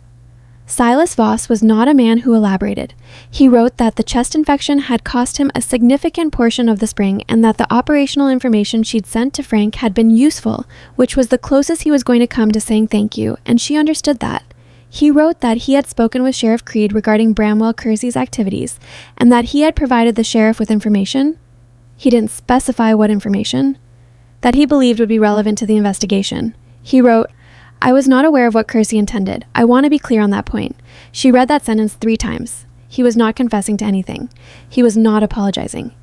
He was a man drawing a line between what he had done, the concealment, the pressure, the years of exploitation, and what Kersey had done, which was manufacture a document, and he was being very deliberate about where that line fell. It was self-interested, and it was also, she thought, probably true. Silas had wanted the marriage for his own reasons. She didn't think he would have needed to forge anything to pursue those reasons, because his methods had always been slower and more patient than that. At the bottom of the letter, in handwriting that looked slightly different from the rest, slightly more careful, like a man who has rewritten something once or twice. He'd written, "Your mother would have been glad to know the spring carries her name." Eliza stood in the hallway for a long time after she finished reading. The kitchen sounds came through the door. Dorothea clattering something, the smell of coffee. Ordinary morning sounds. She folded the letter and put it in her pocket and went to start her day. She didn't write back immediately. She wasn't sure she was going to write back at all. But she thought about what her father had written about her mother, and she thought about what Prentice had said, that Margaret was different from the Voss family reputation, that people had liked her. And she thought about a woman who had recorded land in her own name and written a will with 2 witnesses and never told her husband and never told her daughter, just done the quiet, necessary work of protecting what she could with the tools she had. She thought about what it meant to be that woman's daughter and whether she was. She thought she might be starting to find out. The morning Eliza first rode to Red Willow Ranch, she told herself she was going for practical reasons. This was partially true. She had received a letter from Wade the previous week in which he'd mentioned, almost in passing, that Red Willow's owner, Harlan Fitch, had been struggling with supply contracts that seemed to be structured against the ranch's interests and that he couldn't quite identify where the problem was in the numbers. Wade had written, "You'd see it in about 10 minutes. I've been looking at it for 3 weeks. This is probably what I get for being better with cattle than with ledgers." There was an implicit invitation in that sentence, and they both knew it, and neither of them had been willing to make it explicit in writing. And Eliza had thought about it for 6 days before she saddled her horse on a Tuesday morning and told Dorothea she'd be back Thursday. It was 40 miles. She took it easy on the horse and stopped overnight at a way station she knew from the map Tillman had sketched for her and arrived at Red Willow Ranch in the early afternoon of Wednesday with dust on her coat and her hair not where she'd put it that morning and a slight stiffness in her lower back from the saddle. The ranch was larger than she'd pictured from Wade's letters. 600 cattle was a mid-sized operation, but Harlan Fitch had built efficiently. Good solid structures, a barn that clearly hadn't needed significant repair in years, corrals that were the right shape for the number of animals using them. She could see, riding in, a fence line in the south pasture that ran at a slight but definite angle, and she understood immediately why that would bother Wade. He came out of the barn when he heard her horse. She had a brief, disorienting moment of seeing him as a stranger might. A lean, weathered man in his working clothes with a look of focused attention that shifted when he recognized her into something she hadn't seen on his face before. Not surprise, exactly. More like a person who has been expecting a letter and finds it arrive faster than the post usually runs. "You came," he said. "You said Harlan feeds visitors decently." "I did say that." He looked at her for a moment in the way that was becoming familiar, steady and direct, not making a performance of the looking. "How was the ride?" "Long. My back's complaining about the last 8 miles. There's a particular stretch past Sancho Creek that does that to everyone." He took her horse's reins and looped them over the fence post. "Come inside. I'll get you water and then you can tell me what you think about the supply contracts." "You're not going to ask how I am first?" He glanced at her sideways. "You just told me your back hurts. You rode 40 miles on a weekday. You're fine. How are the contracts more interesting to you right now?" She didn't have a good answer for that, because he was right. She was already looking at the ranch layout and cataloging things without quite meaning to. "Show me the contracts," she said. Harlan Fitch was 62 years old, wide through the shoulders and deliberate in his speech in the way of someone who had learned that most arguments resolve themselves if you gave them time. He received Eliza at the kitchen table with coffee and a plate of biscuits and a copy of the supply contracts in question, and within the first 5 minutes she understood that he was a man who was good at ranching and had never developed a particular interest in the business side of it, which was not unusual but had clearly cost him over the years. "These contracts," she said, spreading them on the table. "How long have you been with this supplier?" 6 years, Harlan said. "And the pricing structure hasn't changed in that time?" "It's adjusted annually. The supplier sends the new terms and I've generally signed them." "Did you compare the annual adjustments to regional market prices?" Harlan looked at Wade. Wade looked at his coffee. I'll take that as a no, Eliza said. She went back to the contracts. Your feed costs are running approximately 22% above market rate for this territory. Your salt and supplement costs are worse, closer to 30%. The supplier has been adjusting your rates upward every year in small enough increments that they're easy to miss individually. She turned the contract to show Harlan a column of figures. But cumulatively, over 6 years, you've been paying significantly more than you needed to. Harlan studied the numbers. How significantly? I'd need your complete records from the past 6 years to give you a precise figure, but a rough estimate based on these contracts. She did the arithmetic in her head, which she'd been able to do since she was 15, and had learned to do quickly because Silas had hated waiting for numbers. Somewhere between $400 and $600 over the period. The kitchen was quiet. Per year? Harlan said. Total, she said, though it's been accelerating. The last 2 years are worse than the first 4. Wade said nothing. He'd been right. She'd seen it in about 10 minutes. That was not a comfortable thing to be right about from his perspective, and she could see him sitting with that. What would you need to put the supply contracts right? Harlan asked. 3 days with your complete records. Then a renegotiation with the supplier, which you can do yourself. Or I can write a letter outlining the terms. Or you can find a new supplier if he won't negotiate. There are 2 others operating in this territory who I know from Prentice's accounts, and both are running fair prices. Harlan looked at Wade again. This time Wade met his eyes and gave a small nod that communicated something between them that Eliza was not entirely part of, but understood well enough. A man vouching for someone, and another man deciding whether the vouching was sufficient. 3 days, Harlan said, room and board provided, and a fee for your work, Miss Voss. We'll agree on the fee after you've seen what the work produces, she said. That's the arrangement I use with all my clients. Harlan extended his hand across the table. She shook it. She spent the first day in the ranch office with 6 years of supply records, building a ledger from scratch on paper she'd asked Harlan's wife Clara to provide. Clara Fitch was a quiet woman who had an opinion about most things and expressed them sparingly, which Eliza respected, and who brought lunch to the office without being asked and left it without interrupting, which Eliza appreciated even more. Wade came by the office in the mid-afternoon with coffee and stood in the doorway for a moment looking at the organized chaos of records she'd spread across the desk. You need anything? He said. Quiet, she said, without looking up. I'll tell the horses. He set the coffee down on the corner of the desk that didn't have paper on it and left. She worked until the light was gone. At supper, Harlan asked her about the Blackthorn situation. Word of the Kersey investigation had spread far enough that even Red Willow had heard the rough outlines.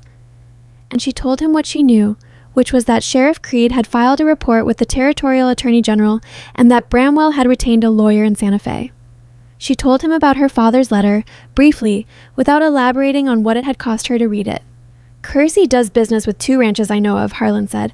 Water access agreements, I think. If he falsified documents in your case, it raises questions about his other dealings.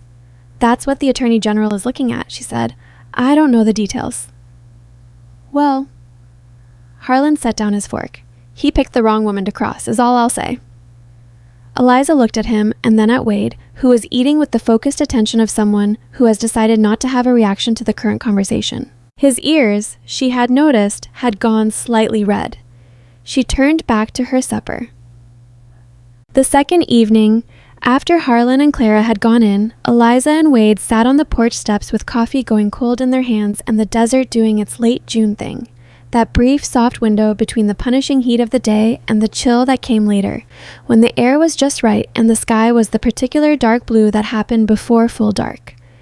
Your back still bothering you? He asked. It's fine. That means yes. She shifted slightly on the step. There's a knot from the saddle. It'll work out. He was quiet for a moment. Then, you didn't have to come for the contracts. I know I didn't. But you came. I came for the contracts, she said, and also for other reasons that I haven't entirely worked out yet. She looked at him sideways. Is that an honest enough answer? He turned his coffee cup in his hands. Yeah, he said. That's honest. The blue in the sky was deepening. Somewhere in the south pasture, a cow was complaining about something with the particular tone of an animal that isn't in distress but wants acknowledgement anyway. I need to tell you something, Wade said. All right. He was quiet for a moment in the way he had, not hesitation exactly, more like a man who is deciding on the most accurate words rather than the easiest ones. I've been out here 11 years, moving around mostly. Different ranches, different positions. I've been good at the work, and I've been careful about not collecting things I'd have to think about when the next job came. Things, she said. Obligations. Connections. He glanced at her briefly and then away. People. She waited. I stopped at Blackthorn because of a sound, he said. I stayed because the situation was what it was, and it needed staying. I thought when I rode south, that was the honest extent of it. I did what needed doing, and I moved on. He paused.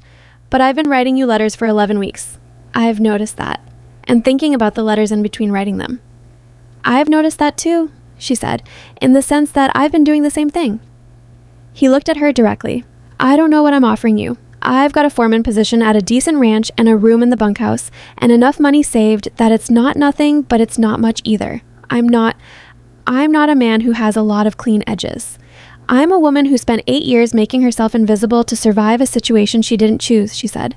I don't think clean edges are what either of us needs from the other. He was quiet for a moment.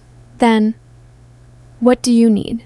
She thought about it seriously, because he'd asked it seriously and he deserved that. Somebody who doesn't need me to be smaller than I am, she said.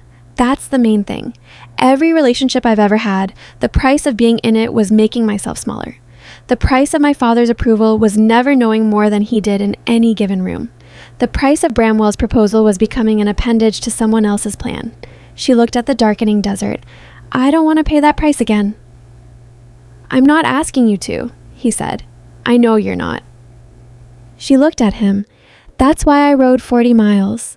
The coffee in her cup had gone completely cold. She set it down on the step beside her. I also don't want to rush anything, she said.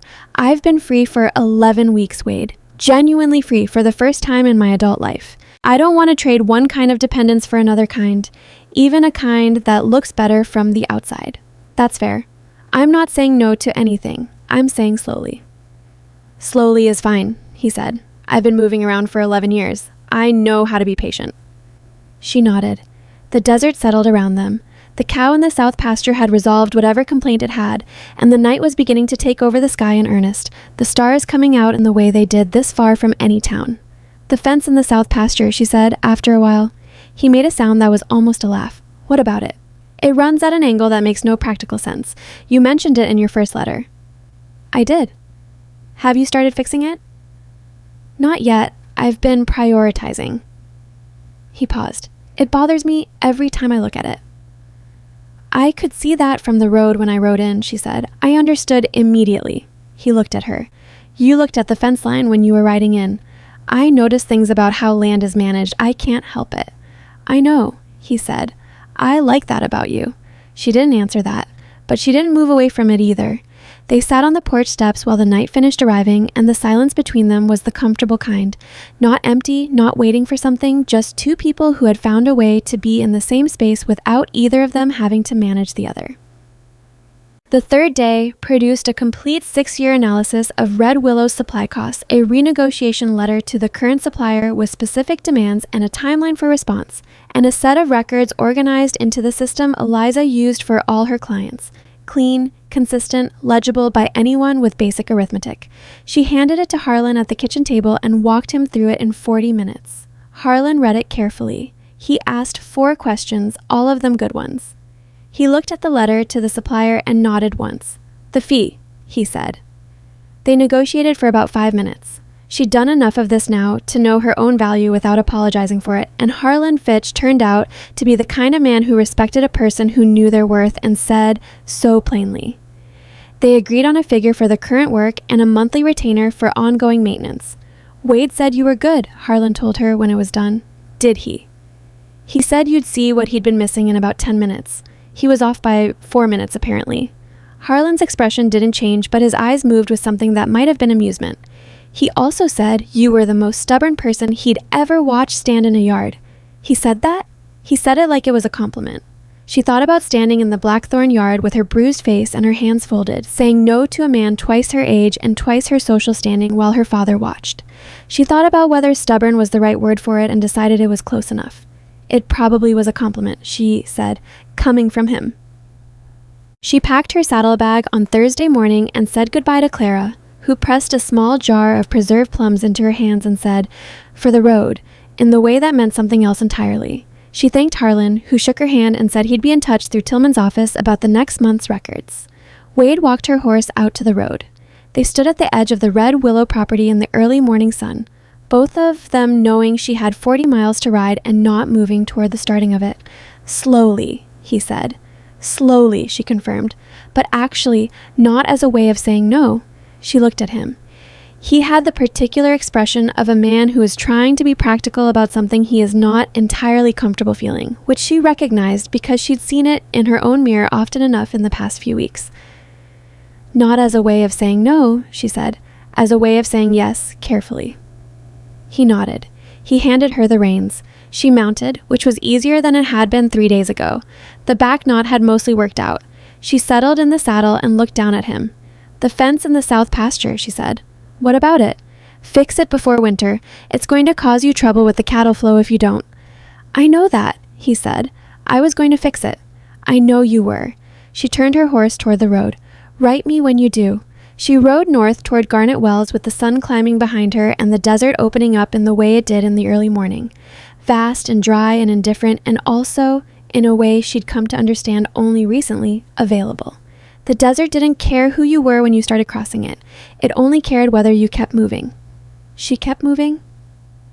2 things happened in the week following her return to Garnet Wells that she hadn't expected, and they came on the same day, which she would think about later as an example of how life occasionally compressed itself for no discernible reason.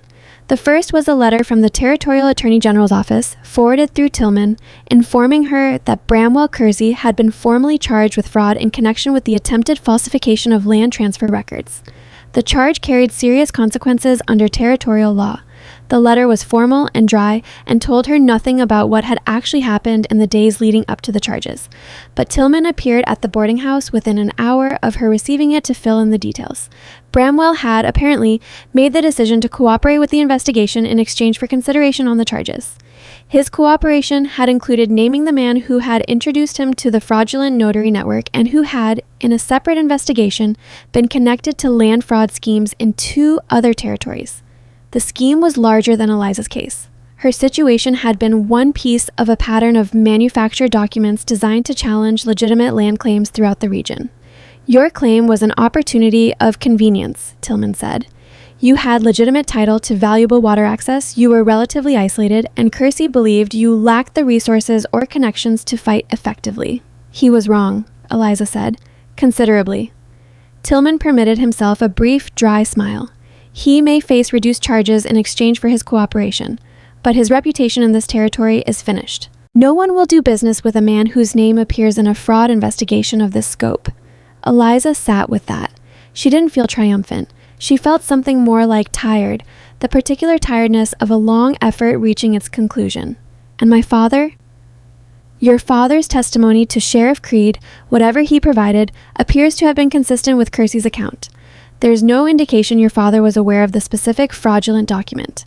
His culpability, such as it is, relates to the inheritance concealment, which is a separate matter and one that has already been resolved through the civil transfer." Tillman paused. "In short, your father is not going to face criminal charges." She nodded slowly. "How do you feel about that?" Tillman asked, which was unusual for him. He typically stayed well clear of the emotional dimensions of his clients' situations. "I'm not sure yet," she said honestly. "Ask me in a week." The second thing that happened that day was Orville Prentice appearing at the boarding house for the second time, again with his hat in his hands, but this time with a different expression. Not the careful offering of help, but something that looked like business. "I've been thinking," he said when she let him in and offered him a chair, "about the spring." "What about it?" "You're managing books for 3 ranches now, maybe more coming. You've got 40 acres with water access. You're going to need somewhere to operate from eventually, somewhere that isn't a boarding house room." She looked at him carefully. "Go on." "There is a piece of land adjacent to your eastern parcel," he said. "Small house, been empty 2 years. The man who owned it moved to Colorado. His widow in Albuquerque wants to sell." He named a price that was not cheap and was also not unreasonable for what he was describing. "With your spring access and that land combined, you'd have a proper base of operations. Close enough to Garnet Wells for your clients, far enough that you've got actual land to work. You've been looking into this, she said. I asked some questions, he said. I've been doing accounts with you for 3 months. You're going to outgrow a boarding house room before the year's out, and I'd rather see you established on proper land than have you take a position somewhere that moves you away from this territory. She studied him. He was a practical man, Orville Prentice, and his practical interest in her professional stability was genuine, she thought.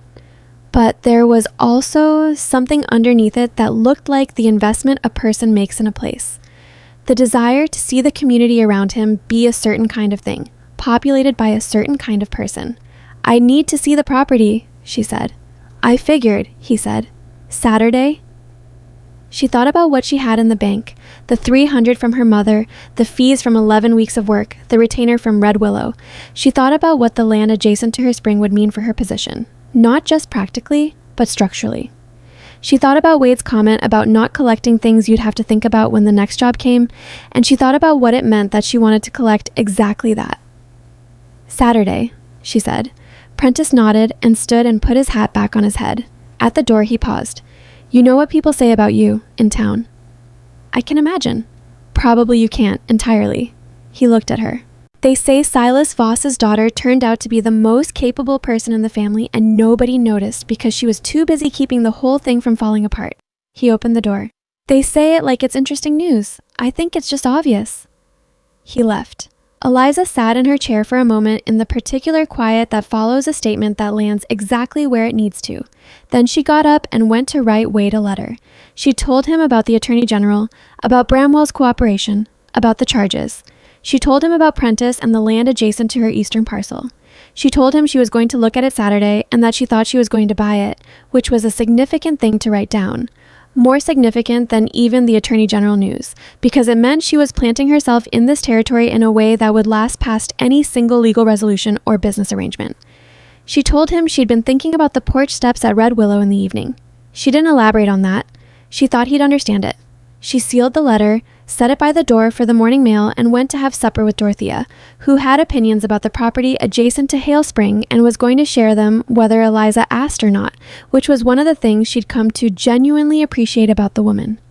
She walked downstairs into the sound and warmth of the kitchen, into the life she was building with her own hands, one deliberate choice at a time. The property adjacent to Hale Spring had been empty long enough that the desert had started taking it back in the patient, unhurried way. The desert took everything. Creosote pushing through the south side of the fence line, the porch step cracked from 2 seasons of freeze and thaw, a window shutter hanging at an angle from a single hinge. The small house itself was solid, though. Whoever had built it to last, with thick adobe walls that kept the interior cool even in June heat and a roof that Prentice's cursory inspection confirmed had no significant damage.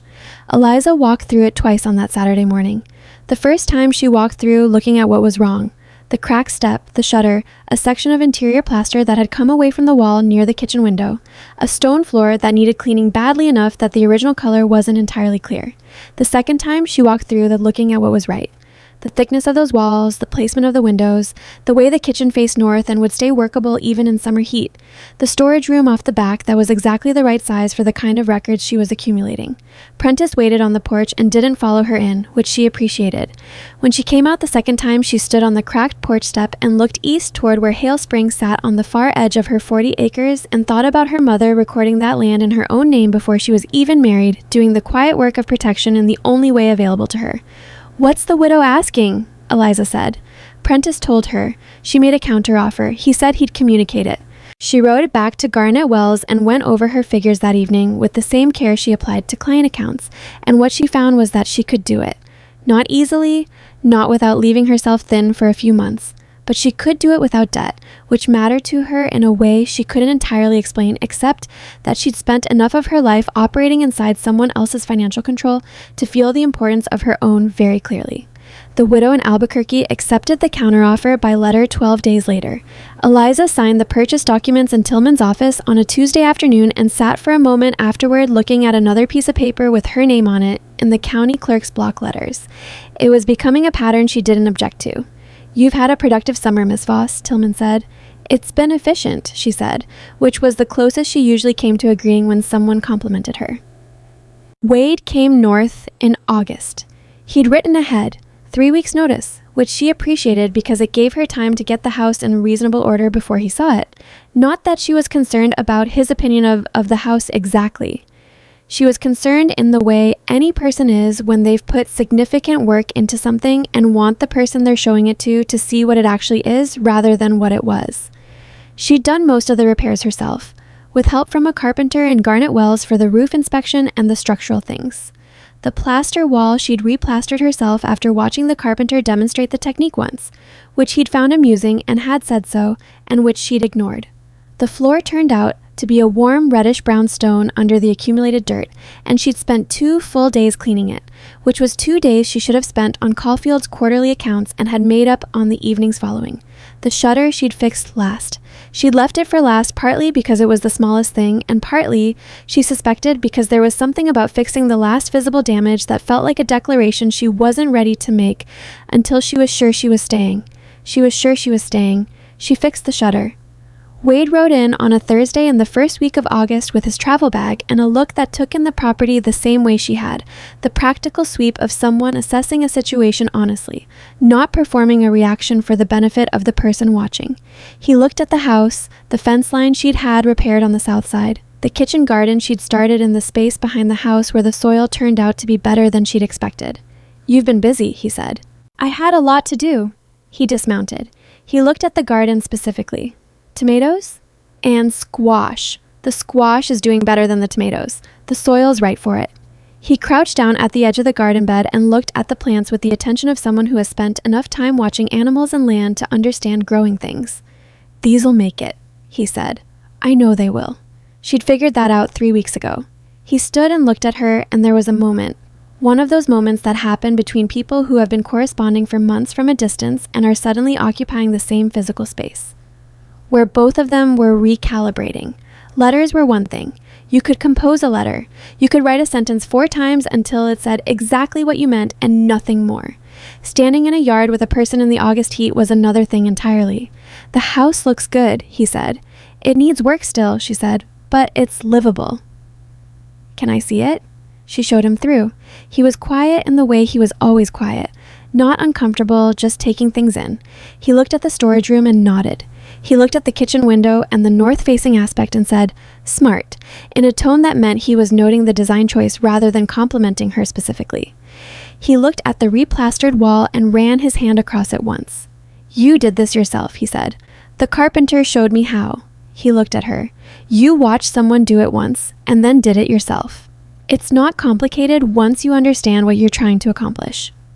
Something moved across his face that she was starting to learn was his version of being impressed without wanting to make a production of it. He turned away and looked at the window. "It's a good house," he said. "It'll be better with time." "Most things are," she said. He stayed 3 days.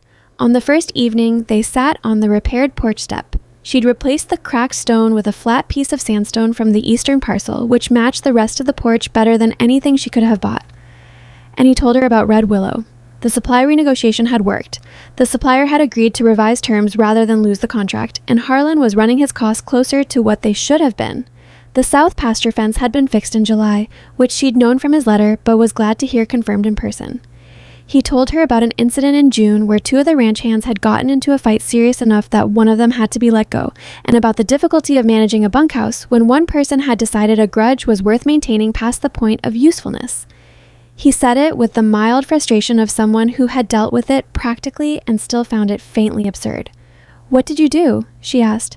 Talked to both of them separately. Gave them a week to work it out. When they didn't, let the one who started it go. He shrugged. It wasn't complicated. It was just time-consuming. "Is the man who stayed a good hand?" "Good enough. Better since the other one left, actually. Turns out he'd been half-performing for an audience."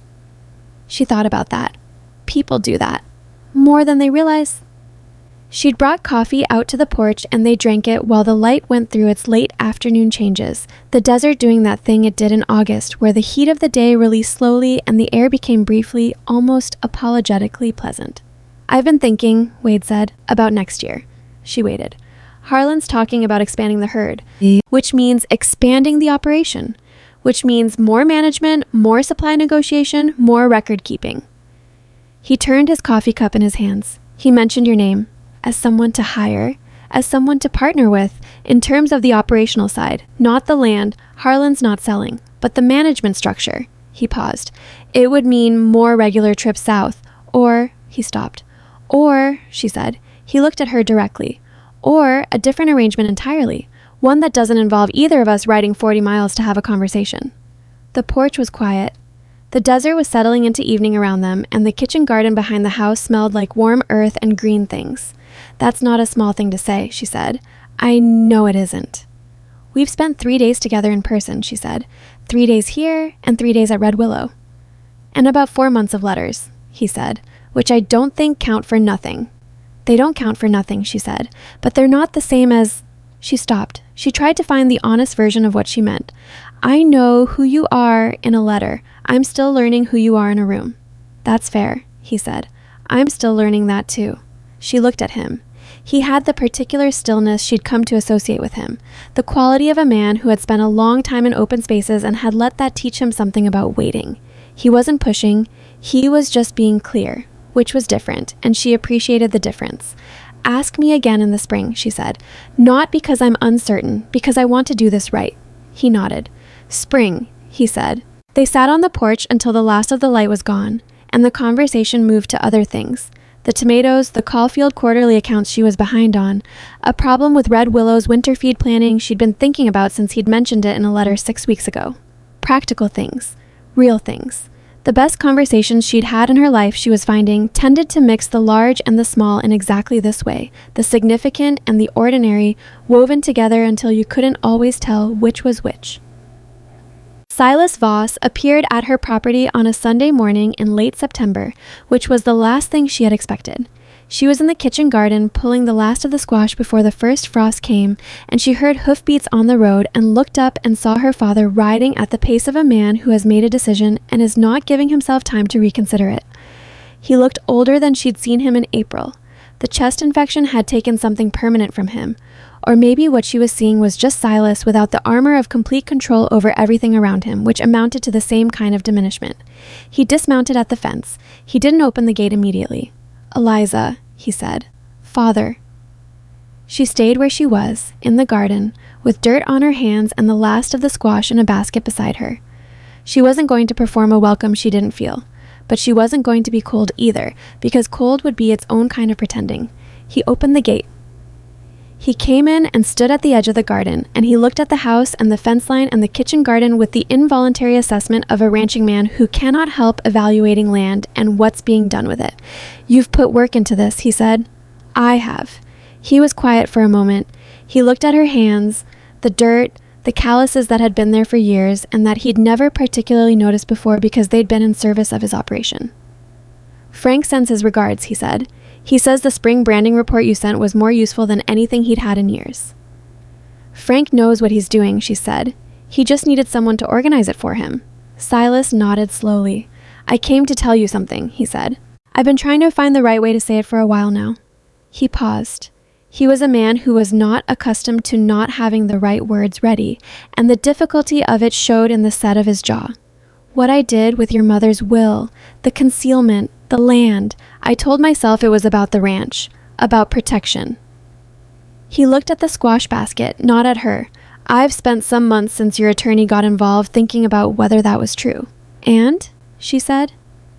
And it was partly true, he said, and partly it was about keeping things as they were, having things stay where I'd put them. He finally looked at her. That included you. She stood in the garden with her dirty hands and looked at her father, this man who had made her smaller for years with such practiced efficiency that he'd probably stopped noticing he was doing it, who had struck her and called it necessity, who had hidden her inheritance and called it management, who had now ridden out to the property she'd bought with her own money to say something he should have said years ago and was saying badly and saying anyway. She thought about what forgiveness meant, not the clean storybook version where the wrong is acknowledged and erased, but the real version, the one where the harm done doesn't disappear and the relationship doesn't return to what it was before, because what it was before wasn't actually good. The version where you decide, not for the other person's benefit, but for your own, what you're willing to carry forward. I know, she said. I've known for a long time. That doesn't make it... No, she said. It doesn't make it all right, but it helps me understand it, which is different. She picked up the squash basket. I'm not going to pretend the last 8 years were something other than what they were, Father. I can't do that, and I'm not going to try. He was quiet. But I'm also not going to carry it in a way that poisons what comes next, she said. That's not for your sake. That's because I've decided I'm done spending my energy on things that happened instead of things that are happening. Silas stood at the edge of her garden and looked like a man who had come with a specific thing to say and found that the conversation had moved to a place he hadn't anticipated. He looked like a man who was 61 years old and had run things his way for 30 years and had arrived somewhere in the last 6 months at the beginning of understanding what that had cost. Your mother would have liked this place, he said finally. I know she would. Eliza looked toward the east, toward where Hale Spring ran steady and unhurried across her 40 acres. I think she'd have liked that her name is on the spring. Silas nodded once. He didn't stay long. He had coffee at her table, the first time he'd ever sat at a table in a house that was hers rather than his. And they talked about Frank's management of the fall preparation and the supply situation for winter, which were things they both knew well, and the conversation was not comfortable exactly, but it was real. It was two people who shared history and damage, and also she was finding a practical language for the world that was closer than she'd expected to her own. He left before noon. At the gate, he paused. You've done well, he said, stiffly, like the words had to be pushed out past something. I know, she said, not unkindly, just as a fact. He rode back toward Blackthorn, and she watched him go until the road curved, and then she went inside and sat at her kitchen table for a little while before she went back to the squash. She wasn't going to pretend that visit had fixed anything. It hadn't. Some things didn't fix, they just changed shape into something you could manage. She'd decided she could manage this one. That was enough. The letter she'd been half expecting from Wade arrived in October, and it said what she'd known it would say, that Harlan had made a formal proposal about the operational partnership, and that the structure of it was interesting, and that he'd like to talk it through when he came north in November as they'd already planned. She wrote back, "Come in November, we'll talk." November came cold and clear, the way November sometimes did in that part of the territory. Hard frost in the mornings, afternoons that softened just enough to be workable, stars at night that were sharp as cut glass in the cold air. Wade arrived on a Friday, and this time he stayed a week, which was different from 3 days in the way that showed the shape of something more clearly.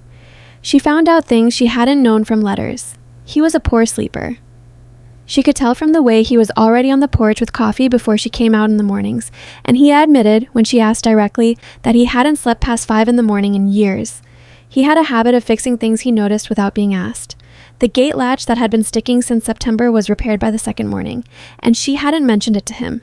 He was a worse cook than she'd imagined, which she only discovered when he offered to make supper one evening and produce something that was technically edible and not much more.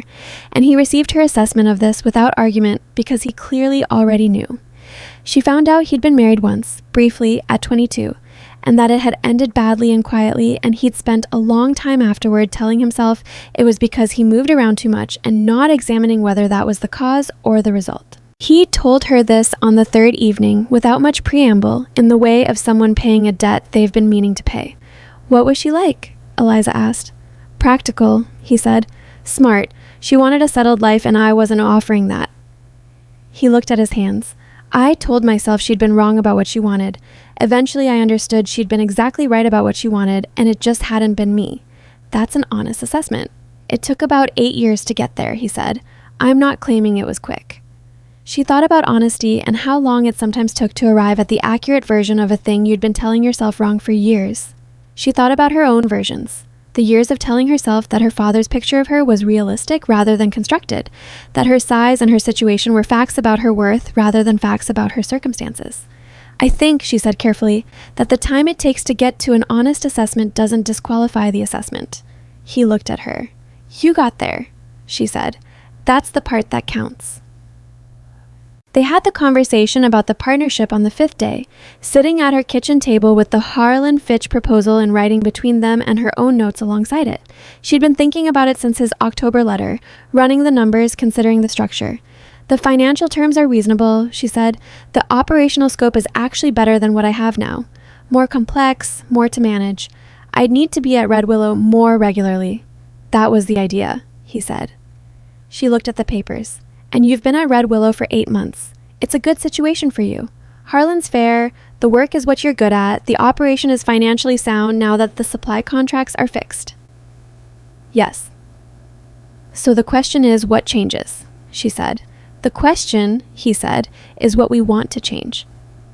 She looked up at him. He had that direct, even look, not pushing, not performing patience, just being present with the actual question. She thought about what she wanted, not what was practical, not what made logical sense from the outside, not what answered the immediate problem most efficiently.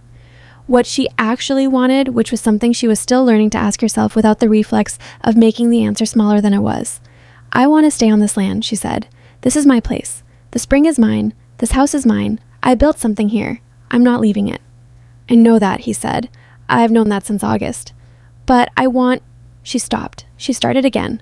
I want what we've been building. The letters and the visits and the way you don't need me to be smaller than I am. I want more of that and not less. So do I, he said simply. Red Willow is 40 miles, she said. It is. That's a workable distance for a foreman who has good hands he trusts. She looked at the proposal.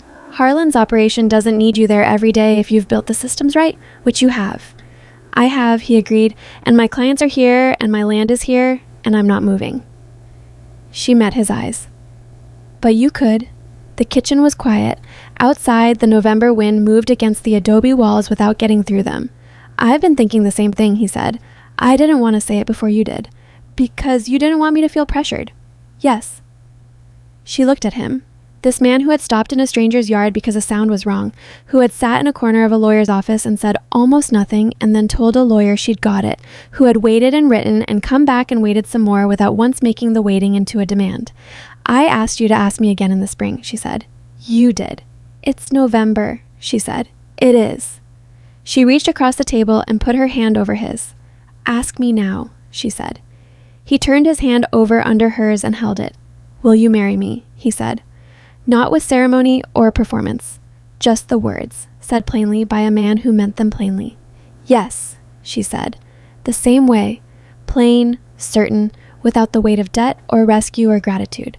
Just her own answer, chosen freely, from a person who had spent a year learning what free choice actually felt like and knew it now when she was inside it. They sat at the kitchen table for a long time after that, talking through what it would look like practically. The Red Willow arrangement, the land here, the schedule that would make sense for both operations. It was not a romantic conversation. It was a working conversation between two people who understood that love without practical structure was just a feeling, and that the structure was its own kind of love. She liked that about him. She liked that he didn't separate the two.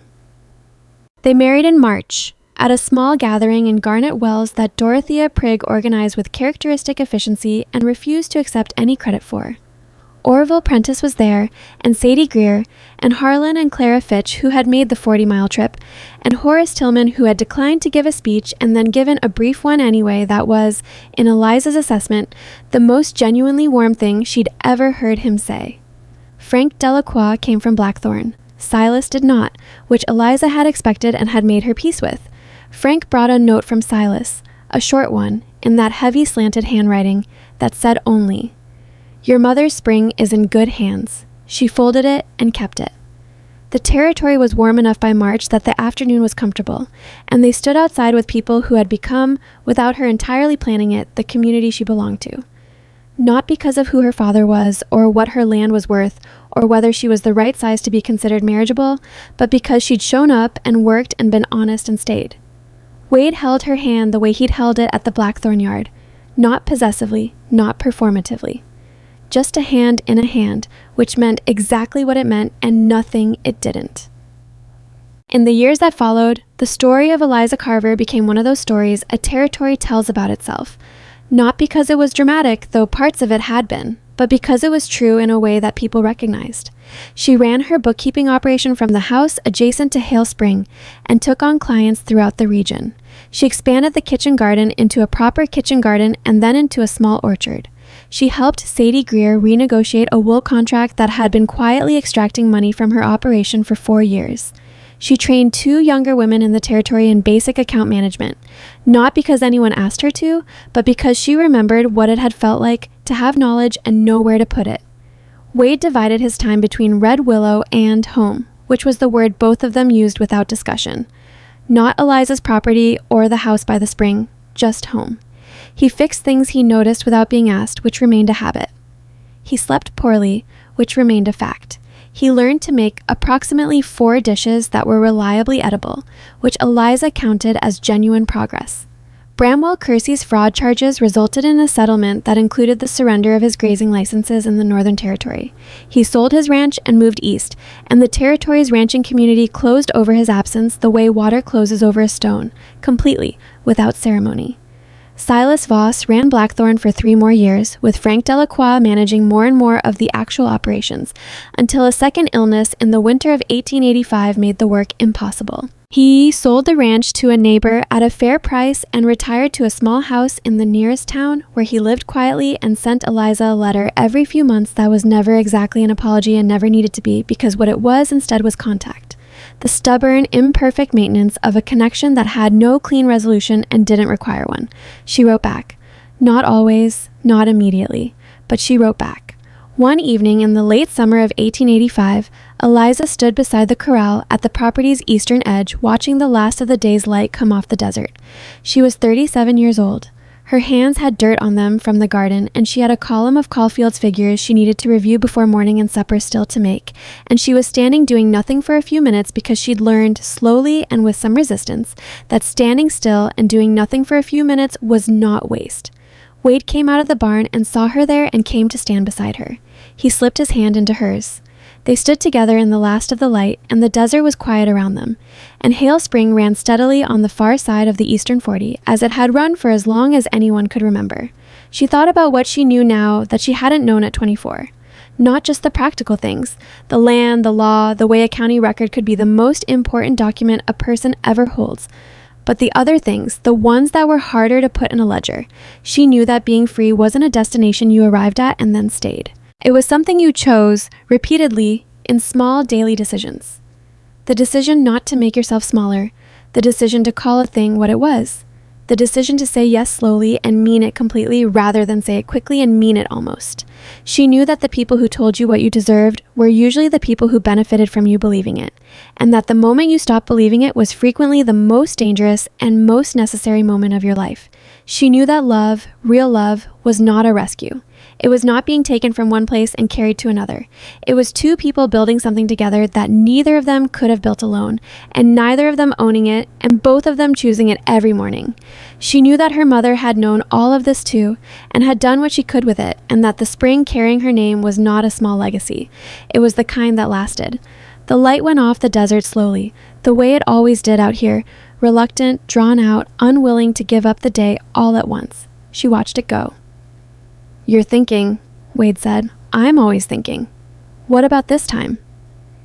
She looked out at the spring, at the land, at the sky going amber and then rose, and then the deep blue that came just before dark. "About how different this is," she said, "from what I expected my life to be. Better or worse?" She considered the question as it deserved. The cracked porch step she'd replaced with sandstone, the ledger with her own handwriting in it, the letter she'd learned to write honestly because she'd finally had someone worth being honest with, the morning light through the east-facing window. "Neither," she said, "just real." He held her hand and didn't say anything else, because there was nothing else to say, and he knew it. The last of the light went out over the desert, and the stars came up one at a time, and the spring ran on, and Eliza Carver stood in the life she had chosen and felt the full weight of it. Not as a burden, but as the particular, irreplaceable gravity of a thing that is genuinely, finally yours.